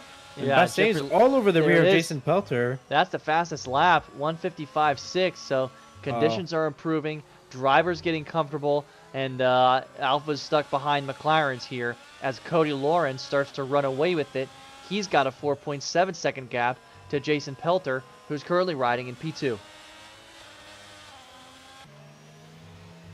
Both Let- of the drivers, Jason Pelter and Marc-Olivier, are dumping their ERS down that straight, and so far that's favoring Jason Pelter in that section of the track. So Marc-Olivier's got to find a way to overtake him somehow. He's trying to maybe break a little later and try to see if Jason's going to give him an opening, but I mean, Pelter is such an experienced driver. We spoke about it earlier. I mentioned he's an experienced driver and he's very clean and he's really good at defending, and so far he's kept that driver who's potentially have better pace than him away from him so far. Yeah, speaking of defending, I'm on in the midfield here with Seb and Johnny Sins, as Johnny Sins is trying to make a move on the left-hand side of Seb in the Haas. We got a reserve driver here in the Haas, a first race driver here in Johnny Sins, and he makes the move on Seb clean after being aggressive, but Seb is hanging around.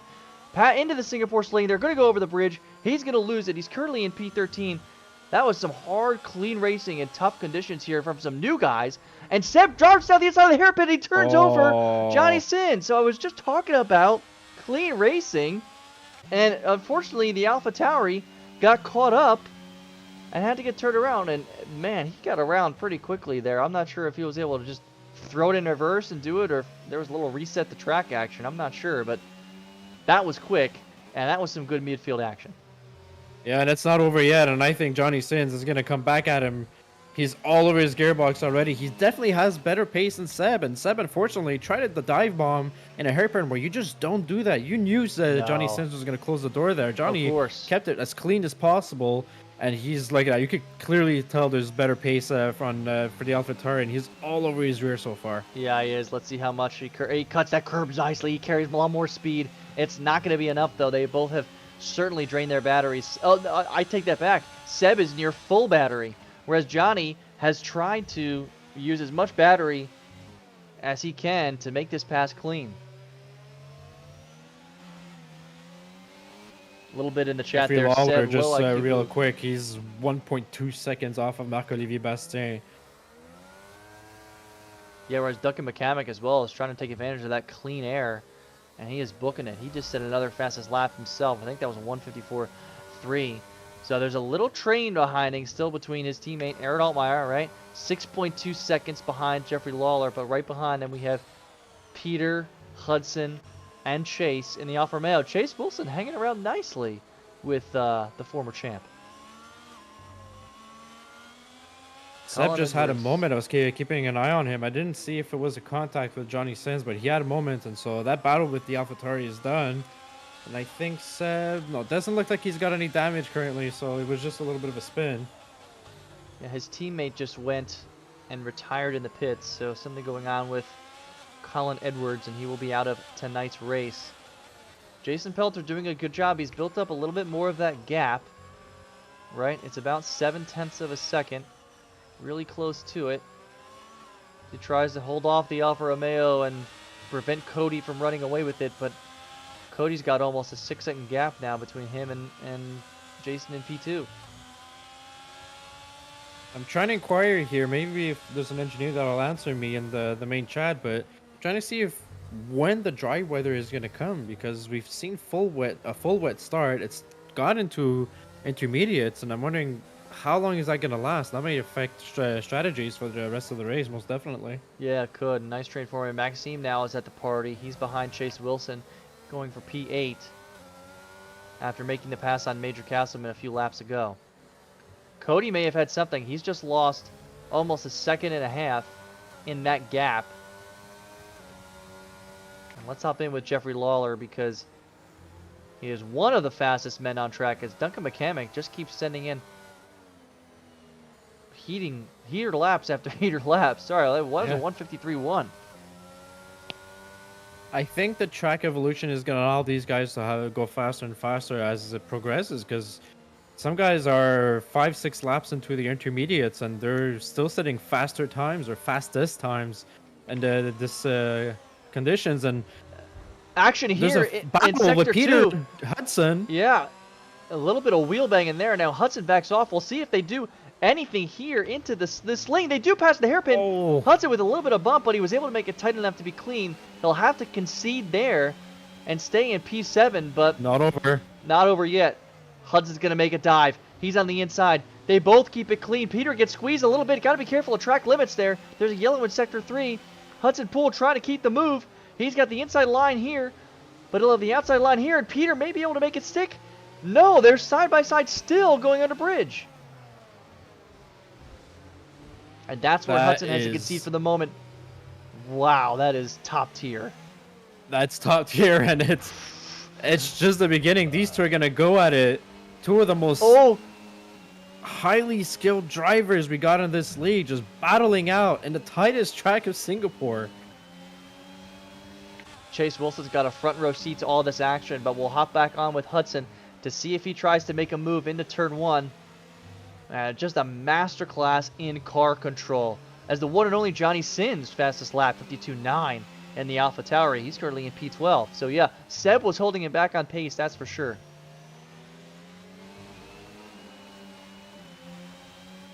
Hudson Poole is going to go all out, and I think they're going to have another battle in Sector 2 because he's got a little bit more ERS than Peter Giordano. He's going to go along the inside. Oh, there's a little moment. Peter. Oh, Peter lost it a little bit. Allowed the Alfa Romeo of Chase Wilson to take P7. A little bit of a bump. I can't see how that's much more than a racing incident, but that was really tough. They were both kind of trying to squeeze each other, and Hudson made the move stick. Yeah, most definitely Stewards are going to have to look into it because Peter was clearly ahead of Hudson Poole and had the corner, but Hudson had the inside line. So it's going to be reviewed, and most definitely we're going to have to talk about it. I say we because me being part of the stewards as well with Jason Pelter, Seb, and Mr. Sandunga. We're going to have to look into it and see what kind of decision we're going to probably have to make because ahead of this. And Hudson Poole, it's not his first ticket. He's had multiple incidents lately with Luke Locklear, and now potentially another one with Peter Giordano. Yeah, they hate him because they ain't him. Hudson Poole, currently in P6. Reigning champion. Cody Lawrence now joins the fastest lap party. He sets a 152.1. He's currently leading the race, 5 seconds ahead of Jason Pelter, who's got a mini train behind him of Marc-Louis Bastien and Jeffrey Lawler in the Aston Martin. Something to watch now, too. That gap that was about 4.5 seconds when Hudson Poole was fighting with Peter is now going to dwindle. It's down a second. He just sets a fastest lap of 115.110. But Johnny Sins fights back with that. He's a 150.6. That's a second and a half better. However, he does get his first 3-second time penalty. So he was starting to carve up some of these guys based on pace, but that 3-second penalty is going to be a challenge. Yeah, but this Johnny Sins, the guy, we don't know much about this driver, and he's showing that he's got some pace out there. And his goal, his purpose right now is to catch up behind Eric Carvalho as much as possible because there's a train there, and once you're getting that train, anything that could happen that there. And am I seeing Duncan McCamick in the pits and going on the mediums? No way. He is. So it's a little bit early from what I was told. I was told just a couple minutes ago by Ethan Patel was 10-15 minutes ish for Ooh. the new for dry conditions. He had a little bit of wheel spin. He has wheel spin coming out of the pits. I'm trying to lock in, and man, from our screen, it looks wet out there. So interesting choice mean, from Duncan. Yeah, it is. It's wet. It's moist. It is slippery. It is not the perfect conditions for the mediums. Maybe because the track times are so long, he's expecting himself to maybe gain some time really quickly, and if the track dries out. But that's he's gonna try a bold strategy. Let's say it like that. He's P15 right now. He's gonna try the boldest strategy as much as he could. That Whoa! car is not driving for him No. whatsoever. He can't brake. No, it's not. Jeffrey Lawler sets the fastest with 1:49.9, and these lap times are tumbling. Chase Wilson, the latest victim in the track limit game, he picks up 3 seconds himself. As the Alfa Romeo, Marc-Olivier Bastien goes in. Yeah, he's also in for the mediums. Jeffrey Lawler is now in P3. So these guys are trying for an undercut on their rivals, and that's somewhat of a bold strategy. It is bold, Cotton. We'll see if it pays off for him. But let's ride on with Duncan again, because and you said Era was in too. Yeah, a lot of these guys are early on their medium, their dry setups. ERS has not been enabled yet. Usually it's a pretty good condition, so you want to try to pit in just before the lap that ERS is enabled, or on the lap ERS is enabled, and that's not the case. And undercutting in Singapore, if done well, could be rather effective, as we saw with Jeffrey Lawler earlier in the race. And now he's going to get overcut, or undercut, actually, should I say, by Marc-Olivier Bastien, or at least that's the idea behind this whole strategy. So that's something we're going to have to watch. When Jeffrey Lawler goes into the pits, will he come out in front or behind his closest rival, which is Marc-Olivier Bastien right now? Yeah, Guac sets the fastest lap at 1:49.7. They just keep coming. I tell you what, I'm on TV Pod with Duncan right now, and I'm seeing less and less raindrops and more grip. And he may have pulled a really big brain move here to try to get back in contention for some relevant points, right? The leading front runner in the medium tires is the Alfa Romeo of Marc-Olivier Bastien. We'll see. Cody Lawrence just at a 1:49.0, man. These things are tumbling. Jason Pelter 7/10. Look at that. Better than that. And so they're the still track out there conditions on the improving inters. drastically. And so that's a good question, right? John, if you keep improving to that factor on the intermediate tires, why would you go in?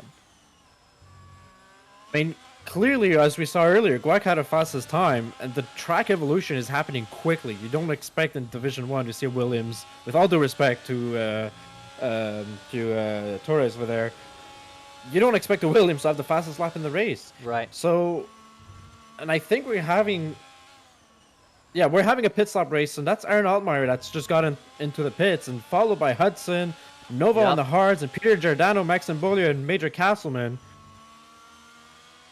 A lot of drivers now, and that would be the perfect time to go in. So now I'm looking at the top three of Cody, Jason, and there it is. Jeffrey. They're doing the decent on the times, but the issue with the Inters on this track is that they will heat up immensely when it gets dry. And unlike like we've seen in real life, apparently it's already dry.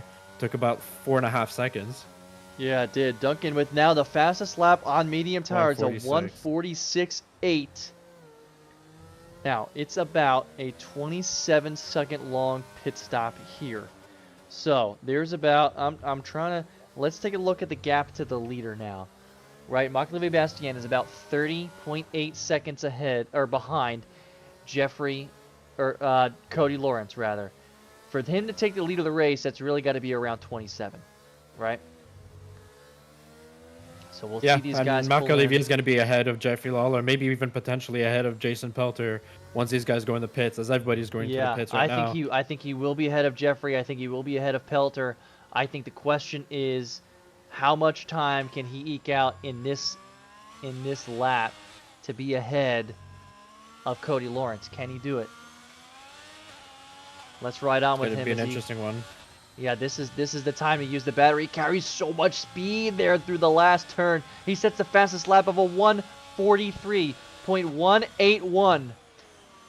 There's the McLaren of Jason Pelter, and there's the Ferrari of Cody Lawrence, and he barely got there. So he's out there, and he's out the rear of Cody Lawrence's Ferrari. That Ferrari has very fresh tires on him. Very fresh, Coming through very those tight cold section, tires. he could most definitely take advantage of that. So the biggest brain move was by Marc-Olivier Bastien. Duncan did it a little bit too early, and he's still sitting out down there in P14. Yeah, I'd like to attribute that to me calling the strategy here from the booth on the side, but that certainly was not the case. These guys did it all on their own. Chase Wilson, the lone hard tire driver. So it'll be interesting here if he can keep up, maybe within DRS range, then perhaps later on in the race, because, I mean, these guys have to go... Actually, no, I think 13 laps on medium tires is completely doable, John. I don't think they're going to have too much trouble. Yeah. Oh yeah, most definitely. That's a strategy to go for. Nova is the only driver. Chase is the only driver in P7 with the hards. So the pace between the mediums and the hards are rather similar. The degradation as well. So mediums were the best tires for this kind of situation. Just got to mention so far, as we had been predicting that early in the qualifying, no safety cars so far in Singapore. We have 3 drivers that have DNF, but most of them did that. I think all 3 did it in the pits. So Yeah. Good job for the D1 so far. Good job for D1 so far. There was a quick VSC in the beginning, but that was because of kind of the turn 1, 2, 3 carnage. So Marc-Olivier Bastien is still within a second. He's going to get DRS here as Maxime Beaulieu has retired.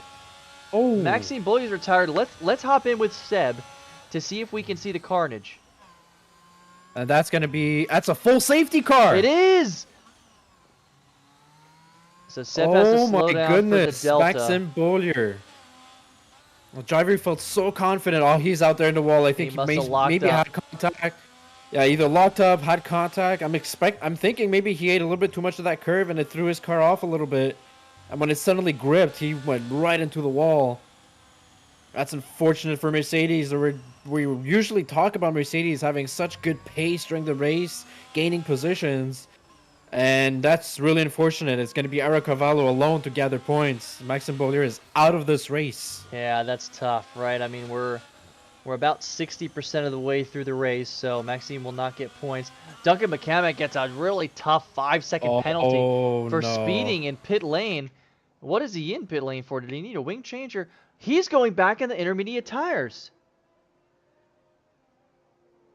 So I just got an information, Buffalo, from once again our good friend Ethan Patel, who's been giving me information throughout this entire race. I think this was just, we're in between 2 clouds right now. Okay. Apparently there's more rain to be expected. There's 11 more laps still, or 12 more laps, should I say, in the middle of a safety car. Duncan's on inters because we're expecting more rain. Wow, and I guess he's looking at the field. Look how spread out it is, right? I mean, if he's thinking you get 2 or 3 laps of safety car, that's like 8 minutes, right? I mean, Yeah. These are long safety car laps because the track is so long. A regular lap is 140, right? So you think safety car laps is Cody Lawrence is going in too. Everybody's going in. They're all trying to say thing is Jason Pelter goes a little bit off pit road. Okay, see, so it's not just me in D4 that does that, right? But Jason Pelter does not get the penalty It's for a it. race for inters suddenly, so these conditions are absolutely wild. We're also being told in the chat that Maxime Beaulieu had a very unfortunate Oh, disconnection of his wheel in the middle of the race, and that is why he's in the middle of the wall. so That is not the way you want to go out in a race. And no, and a rough turn of events for Jeffrey Lawler because he's now the leader of the race, but he's just come behind the safety car. So if he wants to pit for inters, he's going to have to come in, and now he's going to lose a ton of track position because of the way these guys dived in and the way the safety car just kind of parked and waited. So tough timing for Dago. And yeah, everybody's coming in for inters. It could be the right move, but I have yet to see additional raindrops. yeah, I think these guys are expecting it in maybe 10-ish minutes, as you mentioned. Like Duncan was the first one to go into the pits for inters, so maybe their weatherman with Jeff said expect rain in 5 to 10 minutes, and with the safety car, we know the safety car takes a while in Singapore, so that could be the reason why. Yeah, taking a look at penalties so far. Looks like 1, 2, 3, 4, 5 drivers hit with 3-second track limit penalties so far. Duncan with a 5-second penalty that he is now served. Is he back in the pits? He went back in? Wing damage? He is back in. Huh. I think he's serving his 5-second penalty now. He just wanted to do expecting that himself under safety to car. come. Yeah, taking advantage of the safety car, which is actually. I mean, I didn't think of the move like that, but I mean, why not? Take advantage of it, get in the back of the safety car, and now you're driving without any penalties, and you're surrounded with drivers. Johnny Sains, AJ Jackson, Guac has got no more. They've got penalties themselves, so Yeah, that could be an they've- advantage for Duncan. They've got penalties, and remember, his only lap in Q3 was invalidated.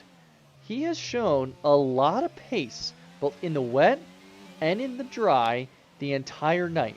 So if he's thinking, look, if we start close, I can make some moves and keep up with these guys, you know, he may be hoping for a top 10, and with those penalties, that may be very possible.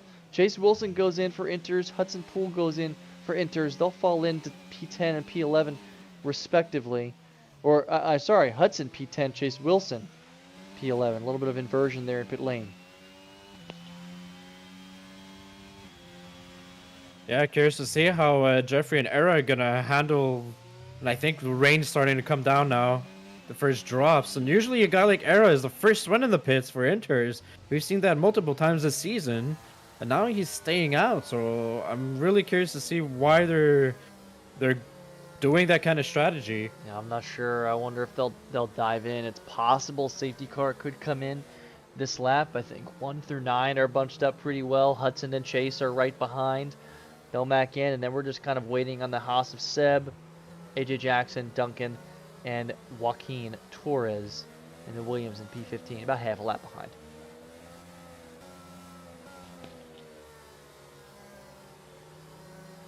Yeah, I'm thinking maybe Jeffrey and Era, they were expecting rain to come in a little bit later than sooner, right? Rain was coming 5 to 10 minutes, and they were hoping it was more the 10 minutes mark than the 5.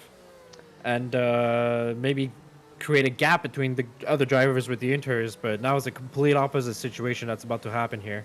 Yeah, it's challenging too because just one lap of safety car takes forever, right? So it's you know, a lot of the field does inters. I'm not sure what the right call is, but we're starting to see some drops here along. We're on TV Pod Cam here with Era, Yeah. and we can see a little bit droplets. So And I don't think the safety car is going to go in this lap with 4 drivers still catching up to the pack. Might be another extra lap, so might be now or never for Jeffrey and Era. yeah, they're just gonna lose so much time by going in, right? Do you take your risk on the restart and hope that safety car breeds safety cars, or what? The safety car, it's not going in. It's not going in this lap, and neither are they. Neither are the drivers. Yeah.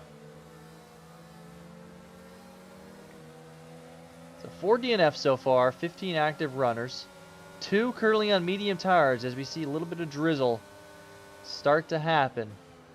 Jeffrey Lawler, Eric Carvalho, currently the leaders. Cody Lawrence, Marc-Louis Bastien, Jason Pelter, Aaron Altmaier, and Peter Giordano are the top 5 on intermediates. We'll see what choice wins out here. As I think we can assume the safety car will probably be in this lap. Yeah, it's to be expected. I've in the past, and I'm hoping I'm not jinxing the game, but I remember myself reserving for a race in my early ZRL days in Singapore, and a situation like this was happening where it was the opposite. It was raining, and we're expecting dry weather, and for some reason the safety car went around the track. I think 7 or 8 laps, Oof. and drivers kept crashing out because we'd all went for dry for Right. dry tires, expecting the rain to stop. The rain never stopped, and the safety car just kept going around and around. It was extremely hectic of a situation. I'm hoping we're not seeing this kind of situation. Or this kind of, I don't know if it's the game mechanics or a glitch, because it kept resetting every time there was a crash. So hopefully Yeah. that doesn't happen here. Well, knock on wood, these guys have been pretty clean so far as they try to keep heat in those medium tires around with Era. Looks like the pack has been successfully all backed up to each other.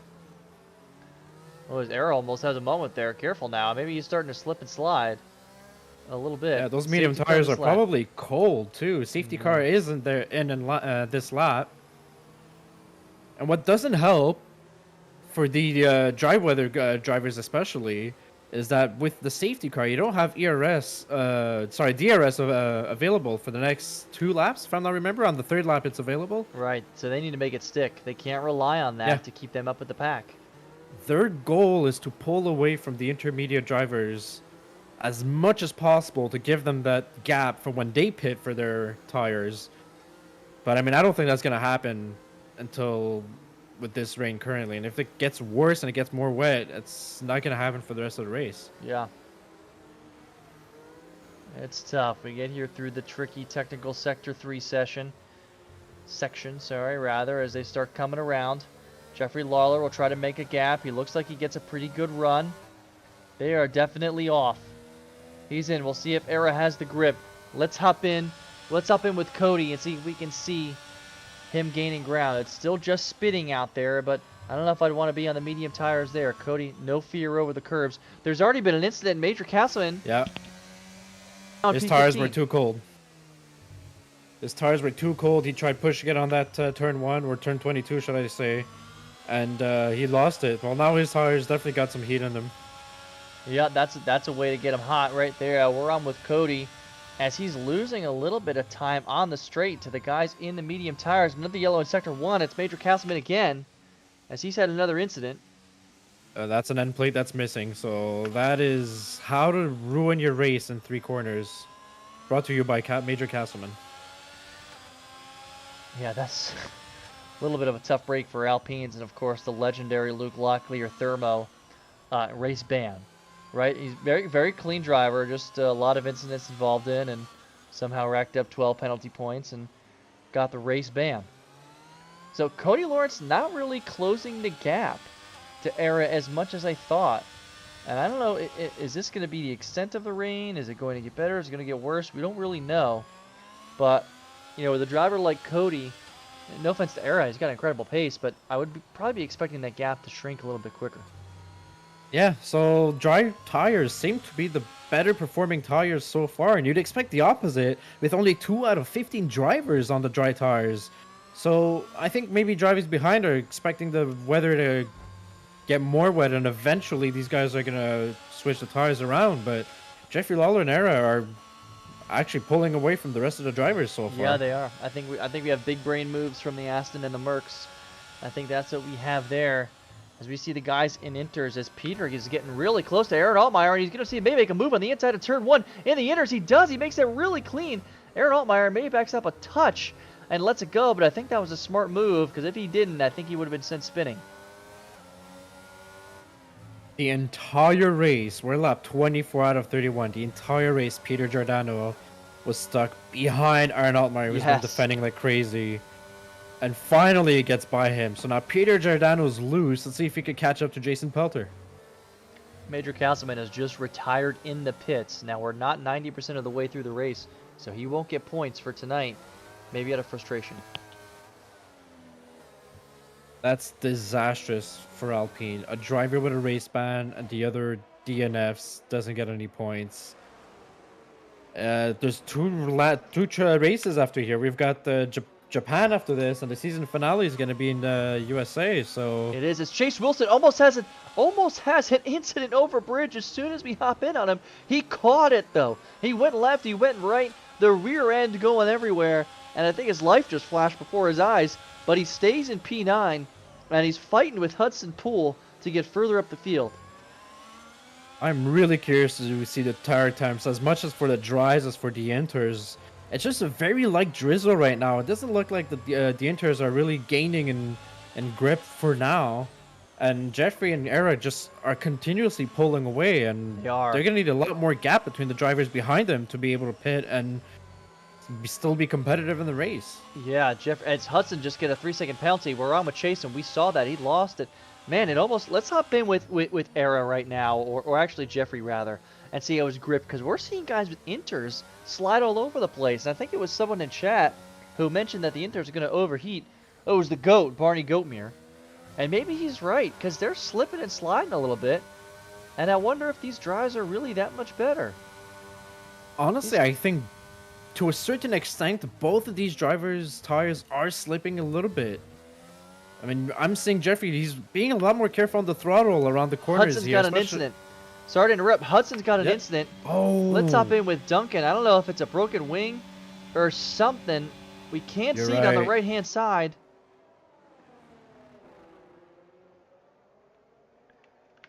That's he started tumbling disastrous down the because order. Jeffrey Lawler, so far, if the weather stays like this, I mean, there's 6 laps to go, so it's quite a gamble, but he's so far ahead of Hudson Poole right now, and these guys are immediately fighting for the championship, and that would bring him so much closer to P1 in the championship.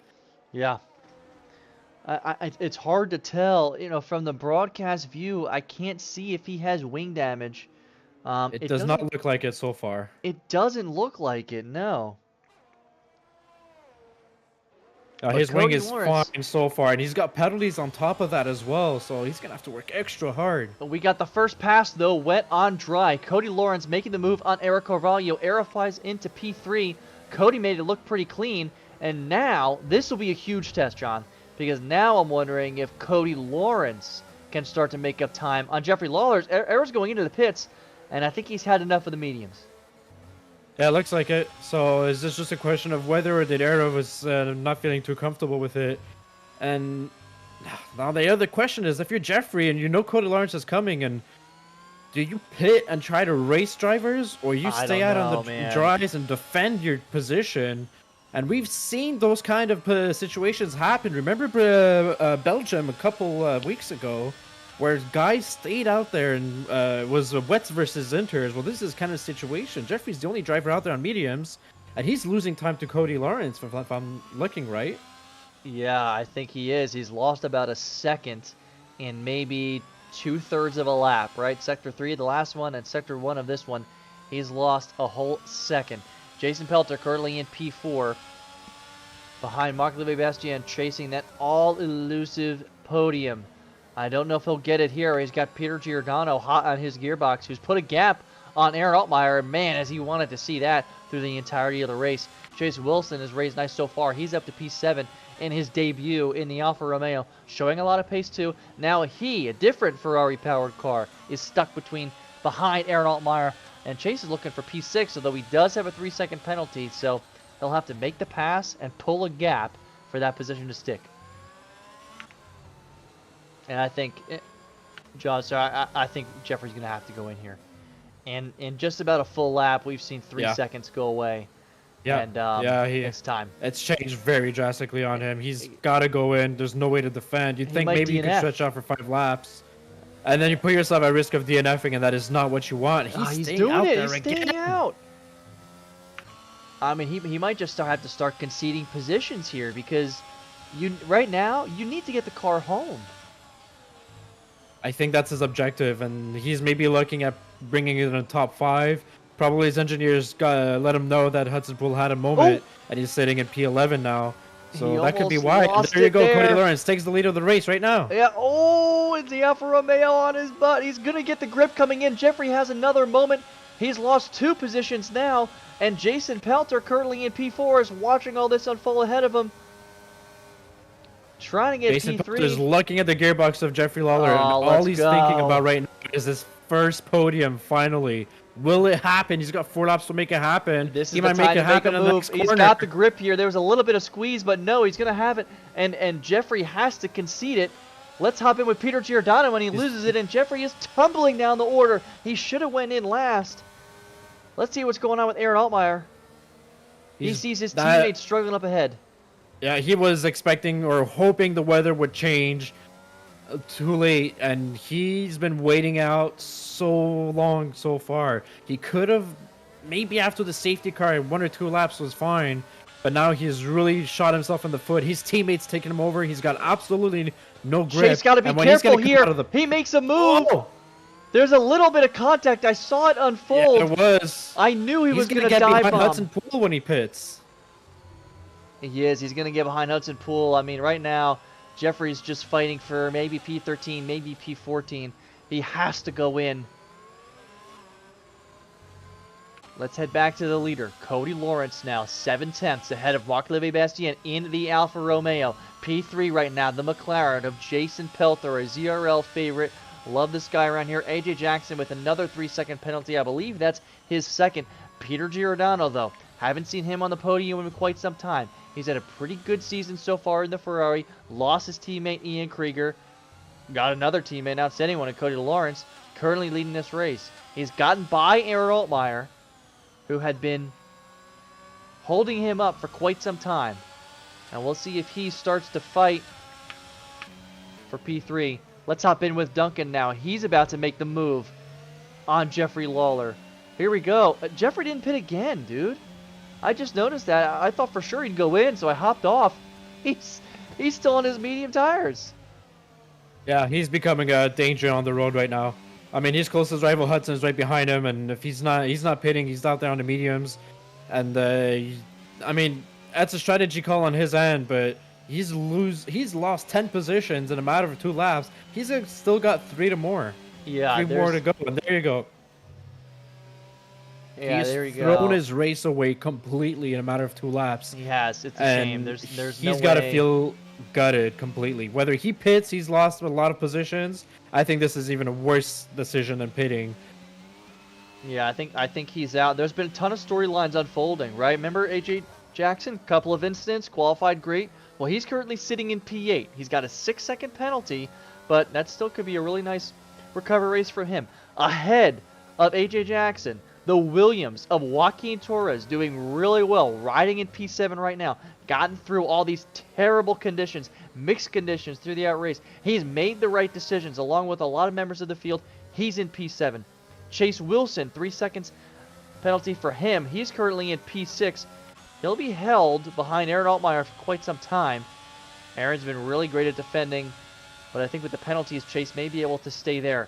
Now, let's hop in with Peter Giordano, who is maybe the only man standing in between Jason Pelter and a podium, and that's if Peter can make the move.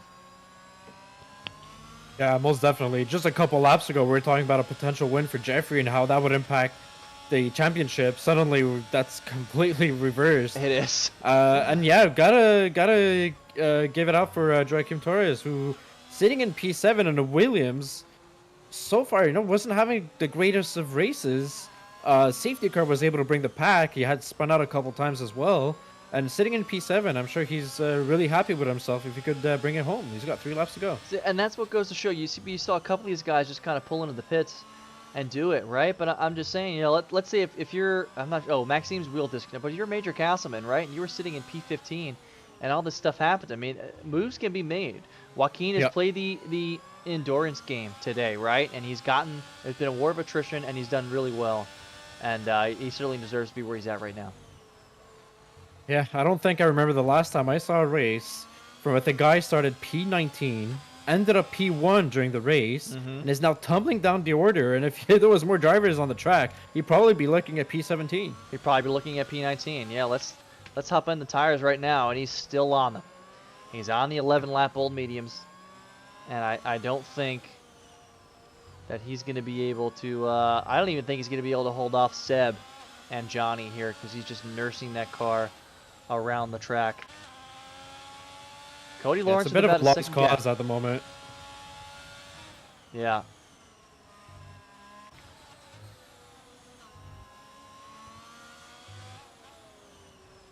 Two more laps to go here. Cody Lawrence, right now your race leader, coming off a P2 in Mexico after a strategy decision maybe gave Jeffrey Lawler the race. This time around, a strategy decision loses Jeffrey Lawler the race. He was certainly in a position to maybe take a W today. Instead, it's the Ferrari of Cody Lawrence, currently in P1.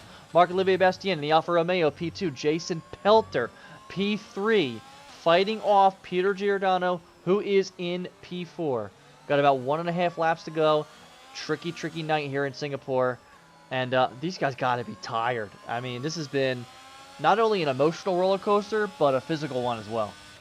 Definitely a mental one. These guys had to figure out strategies. I mean, some drivers had 5 or 6 pit stops this race. we're doing a 50% length race so far, and not a 100% length race. Luckily, it's already been 2 hours in the race, so including the qualifying. So these guys are eager for it to end, but they also really are taking everything they got within them to just bring the car home. Right now, that's all they're hoping, is to just bring the car home the way things are. Maybe we're going to see a final push from either Marc-Olivier Bastien or Peter Giordano in P2 and P4. They're both kind of close to their rivals in front of them. I mean, Cody Lawrence is not running away with it per se. No, he's not, but it's hard to get close enough to make a move in the wet. I don't think 7/10 is close enough as they come I around. don't think so. Yeah. You know, as they come Unless around there's a turn bit of a 22, moment from 23. Cody, but Cody's just so solid. And Yeah, something now- happened with Peter Giordano because There- he something was sitting did. at about 0.6 away from Jason, and suddenly just dropping back, and he's now at 1.7. Something did happen to Jeffrey Lawler, loses the second to last position to Seb. Seb now in P12. He's hung around real time, and as a reserve, Seb doing great in the Haas. Really nice to see him finish this out. Tough night, but making the most Oh. of it. Speaking of tough night, I mentioned earlier the Williams of Joaquim Torres. He just had to bring it home. That's not happening. He's in Oh. P10, and he had a moment, and he dropped a piece of wing too, so he's gonna Oh, bring it no. home. He was sitting at P7. How unfortunate for the Williams driver. I mean, people were rooting for him, the Williams drivers from the other Oh, yeah. divisions, but also it was a feel-good story for Williams. We wanted to see him up there. We did. Oh, how unfortunate. It was a great story for Williams, but speaking of great stories, can I talk about it now? I'm on with Jason Pelter. We're giving him the broadcast angle here as he starts Sector 3. Peter Giordano is now almost 2 seconds behind. This guy needs to bring it home to get what I believe is his first ZRL podium. There's no more battery left. Very careful on the brakes here as he enters into Sector 3. It's super tight. There's a 2.5 second gap between him and Marc-Olivier Bastien, who will probably get P2 here unless there's a moment with Cody Lawrence. But we're going to hang out with Jason here for a little bit through the end of this final lap. Yeah, what a performance by Jason. It's a long time coming. He's It just is. got 2 more corners to go. We could finally say the P word to Jason Pelter without is. jinxing anything or the There- broadcaster's curse. And he did it. There's the podium. Cody Lawrence with the win. Marc-Olivier Bastien, P2. Jason Pelter, his first podium in ZRL. It's P3. Peter Giordano comes home P4, followed by Aaron Altmaier. Duncan McCamick gets P6 on penalties. Outstanding performance. Chase Wilson with a P7. Strong drive in his first race in the seat in the Alfa Romeo. Hudson Poole, probably a disappointing P8. AJ Jackson, a solid P9 after an outstanding qualifying performance. And Joaquin Torres rounds out your top 10. I don't think I've seen a race with that many environmental changes, just excitement, start to finish. I mean, that was incredible. We'll watch Era bring it home in P11. Seb will come across in P12, and barring everything else, Johnny Sins and Jeffrey Lawler will bring up the rear. Jeffrey Lawler, probably the big story. Terrible strategy. Lost him a chance at something magical tonight. Yeah, that's going to be the discussion of the week because he could have had a statement race. If Jeffrey Lawler would have been P3 with Hudson Poole P8, Japan and USA were actually talking about Hudson Poole versus Jeffrey Lawler for the championship. Now, there's only 2 races left, and those chances have just slipped between the hands of Jeffrey Lawler here. He had it. He knows he had it, but it's his fault. It's his lack of strategy that cost him many potential points on the And he on this knows, race. and he knows too, right? And I think what hurts is driver of the day, Chase Wilson. Congrats, man! Welcome to Alfa Romeo. Great job in your first race. Great to see him up there in P7. And yeah, John, let's see if we can start to get some of these guys in the waiting room after just a huge exciting race. That was awesome. Yeah, most definitely. That was kudos to those guys, and they were fighting a lot of different weather changes, and Yeah, it really was a roll of the die for weather conditions. It was pretty wild. Calling these guys up to the booth. We'll see if they come into the waiting room, and I think if he gets in here, we'll start with Jason. Wow. What a race. Cody Lawrence, Marc-Olivier Bastien, Jason Pelter, Peter Giordano, Aaron Altmaier round out your top 5. Duncan McCamick outdoes Chase Wilson by just a little bit due to penalties for P6, Chase P7, Hudson Poole P8. AJ Jackson, the McLaren of P9, just a great day for them. And of course, Joaquin Torres in P10 rounds it out. So the man of the night here, Jason Pelter, is in the waiting room. And John, I'm going to bring him in. Let's go. Jason, Hey, it's about time, man. Congratulations. yeah. Oh, I've been so close all season, and finally. How does it feel, dude? Probably in what's probably the most exhausting physical race of the season, right? With all these Oh mixed yeah. conditions, how does it feel for your first podium to be here on this night in that race? It's amazing. I mean, I'll be honest, I have gotten a podium before in season 3, but this one's just even better, just of how close everything was. I had a really good fight with Mark in the first stint with the intermediates, and as well when he went to dry tires for a little bit. But yeah, after doing a second stint of intermediates, my entire goal was just finishing off Peter. Yeah. Sorry, yeah, John, Speaking go of ahead. Peter, how was it defending Peter during the last stint of the race? You've had podium opportunities before this season, and they slipped between your hands. Did you have a little bit of a moment where maybe you felt some pressure and you told yourself, "Oh no, not again! I don't want Peter behind me," because we all know his overtaking capabilities. How do you feel at that moment? So, I mean, I did feel pressure, that's for sure. But I will say it did make me feel a bit more confident because I was really consistent in the wet or intermediate conditions all race long. And I know how hard it can be overtaking this track just in general, and adding, wet conditions to that. It can really just make it even worse. But I was much faster in the straights. That's for sure. I believe I was running lower downforce and I was getting just better exits. So that did definitely help with defending. Jason, it was really nice to see your teammate AJ Jackson up there with you in qualifying. He did really well, and for a lot of the race, he was improving. Right, he had a couple incidents early on. Were you guys talking in chat? Did you guys have any kind of team interaction? Because he had a good night tonight. He was muted in our chat, but he was in there, and it was awesome to see. McLaren's second row.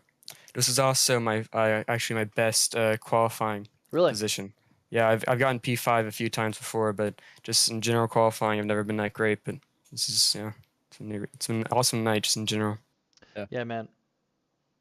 To conclude, Jason, I just want to let you know if my calculations are correct, it's P3 in Singapore, but you're now looking at P3 in the Drivers' Championship as Woo. well, just ahead of Eric Cavallo. So that's a double P3 for you tonight. You can go ahead and sleep on that one. Oh yeah, it's been great. That's been my goal all season, to get that P3. Because Yeah. I got P14 season 2, P10 season 3, then P4 last season, season 4. I want to keep that going up. So P3 this season would be great. Can I ask you something, Jason? I want to stir the pot a little bit, right? Yeah. There was talks earlier in the season that you may have a Mercedes seat lined up for you in season 5. It didn't pan out that Yeah. way. Mm-hmm. You Don't fell remind to- me. y- Yeah. yeah, you fell to McLaren. You're driving for them outstanding this year. Does it feel really sweet to take P3? Nothing against Era. He's had a great year and it wasn't his fault, right? But does it feel pretty good to see you guys up there ahead of the Mercs? It definitely does feel amazing. Just because I love it. also season 4, it was great racing for you, but to be honest, I was trying to head for that AlphaTauri seat. Sure. And I lost out on that, and my entire goal that season was to beat out both AlphaTauri drivers. A bit easier than expected, but trying that again this season with Mercedes. Dude, you're wrapping up an incredible year here. 2 races left. Congrats, man. What a night. Thank you. All right, John, I'm going to bring in Mark here. Hey, Mark, welcome. You're on the broadcast now. Congrats. P2. Very well done. Yeah, thank you. Yeah, you had an incredible race tonight, man. Mixed conditions, fighting with Cody the entire time.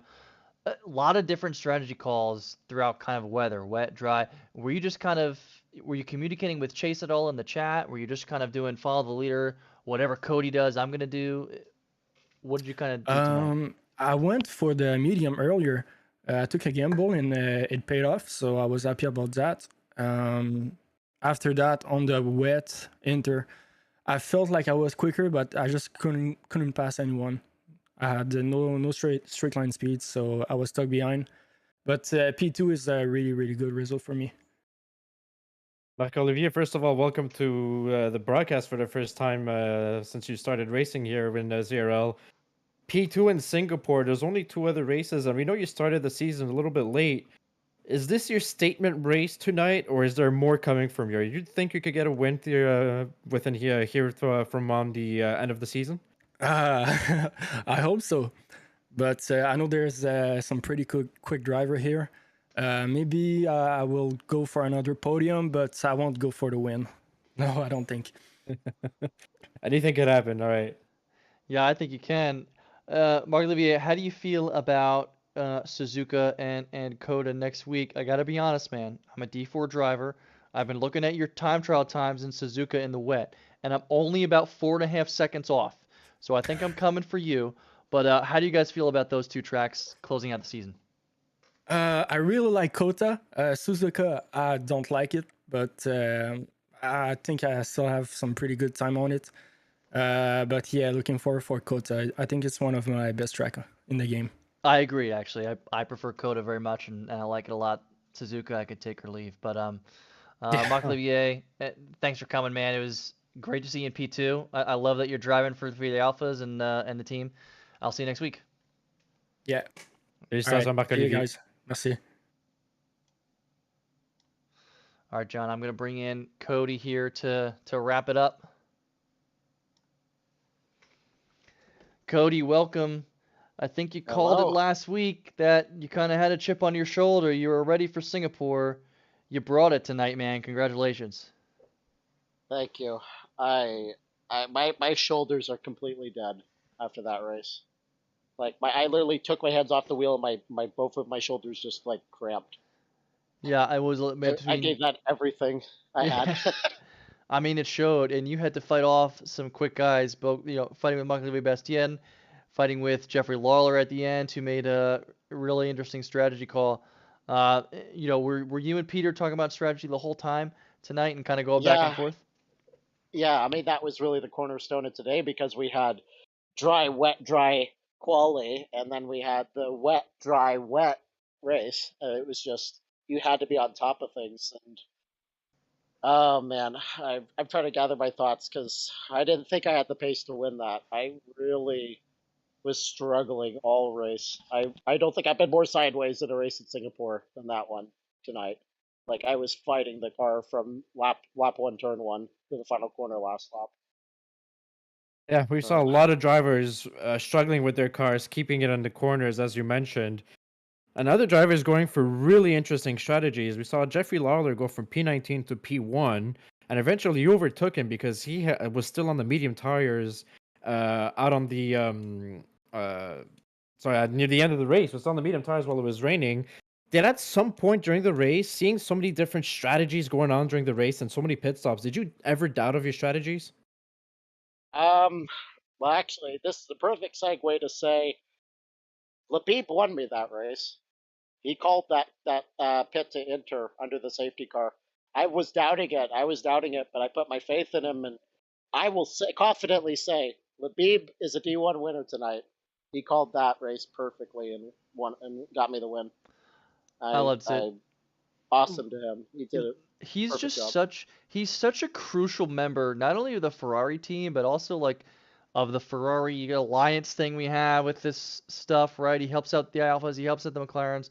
He's just a huge part of the league, and he's awesome. Yeah, and great in strategy. I want to ask you one thing too, Cody, is a real high level driver, right? Is it challenging sometimes to go from, like in quali, pushing hard in the wet, and then having to adjust your driving style, push hard in the dry, and then come race time, having to push hard in the full wet. How difficult is that transition kind of from section to section? I mean, for me, that was one of the most difficult races I've done in a long time. Just because, like you said, you have to change how you're driving the car. For me, I had a very front limited car. I was struggling a ton on the brakes. Right. So when I went from the dry to the inter or inter to the dry, I actually kind of found a little bit. But then when we went back to the wet, it was just, I know I have this bit of limitation. I had a little bit less downforce than Mark, for example, because we quickly discussed it. And congrats to him on P2. I think he could have, if he won that, he would have 100% deserved that. But just kind of getting back to the point, though, is just, I knew I was struggling a bit in the corners, but I just knew in me, if I keep this car on the road, a lot of people are struggling, like we talked about. And like we said, with having to drive such a dynamic race, it's just keeping it out of the walls, just keeping all the fenders on it, keeping all four corners of the car on it. And yeah, it is quite difficult. It's hard for me to kind of put into exact words other than to say you just have to drive within what the car gives you, and maybe that takes you quite a ways, I would say. Yeah, Cody, before we sign off, how do you feel about Suzuka and Coda to round out the season? Oh, I'm going to enjoy this win first before I think about those Sounds two. good. Today has been a good day for me as a Checo fan. Seeing him win at Singapore, it's awesome. Being able to pull off maybe a little bit of check over Leclerc defense to end that race, that's pretty nice as well. But yeah, I mean, going forward, we'll see. I've got some stuff in mind for both tracks, but we'll see how it goes. That's great, man. Actually, if I say one last thing. Go ahead. No, please. Respect to Dego on that strategy. We briefly talked about it. I thought it was going to work for a little while there. So commend him on that. And congrats to Mark. Congrats to Jason on P3. He had probably one of the best drives you think he's had in a while. And we were talking about that after. So congrats to him. Awesome job from Peter. Get P4. And yeah, I'm pretty happy with that one. It was a good one. Yeah, you guys provided a lot of entertainment tonight. It was a pleasure to call it in the booth. So Cody, maybe we'll see you next week. Good luck in Suzuka, and enjoy this one tonight, man. Absolutely. Thank you, sir. Thank you both of you for streaming it. Thank you. All right, man. Well, yeah, is right. I mean, that's here we are now, 12:19, almost 2.5 hours past start time, and it's hard. Like physically I'm tired, but mentally that was awesome, and it was just so fun to watch. Yeah, I don't know. I'm feeling completely the opposite. I'm like energized watching all that, and I want to go out there and race in the wets too until I crash into the wall. But that was really fun to watch, to analyze, to describe. Doing it with you as well. Thank you for doing that for Division 1. I cannot wait for next week. Contrary to most people who are already looking ahead at USA, I like Japan. I like the first sector. I like the 130R. There's something about Japan that it's a special kind of track, and it's like a mix. I'd say it's a mix between Singapore and Mexico. I'll explain myself. It's not an easy track to overtake on, but there is a couple spots where you can overtake, and it is a very technical track. So drivers are going to have to practice on it this week. Yeah, I've done a little bit so far, and it's challenging. I guess I'll say I like it a little bit better after practicing a little bit, but it's not one of my favorite. But I'm a big Coda fan, actually. I do really like Coda, and I've heard that here on F122, last year's game, it was like driving on an ice skating rink. It was slippery. This year I hear it's a bit better, and I can't wait to bust that one out too. Yeah, and USA, if I'm not mistaken, we're going to be having a sprint race as well in regards to qualifying. So that's going to be a really interesting end of the season as well, our 12th round. But for now, we focus on Japan, and we're going to have a great race over there as well. And the results have pushed. We're going to see next week in the standings how things have been moved around. If Ferrari have caught up, or maybe even overtook Red Bull in the points for Division 1 constructors. There's a lot to be played out with only 2 races left still. Yeah, a lot to be played out. A lot of action coming next week. For tonight, though, we're going to sign off. Thanks for sticking with us the whole time, joining us for Pro Quali and an action-packed Singapore race on Sunday night. I'm Buffalo Trace. You guys have a good night. Night, everyone.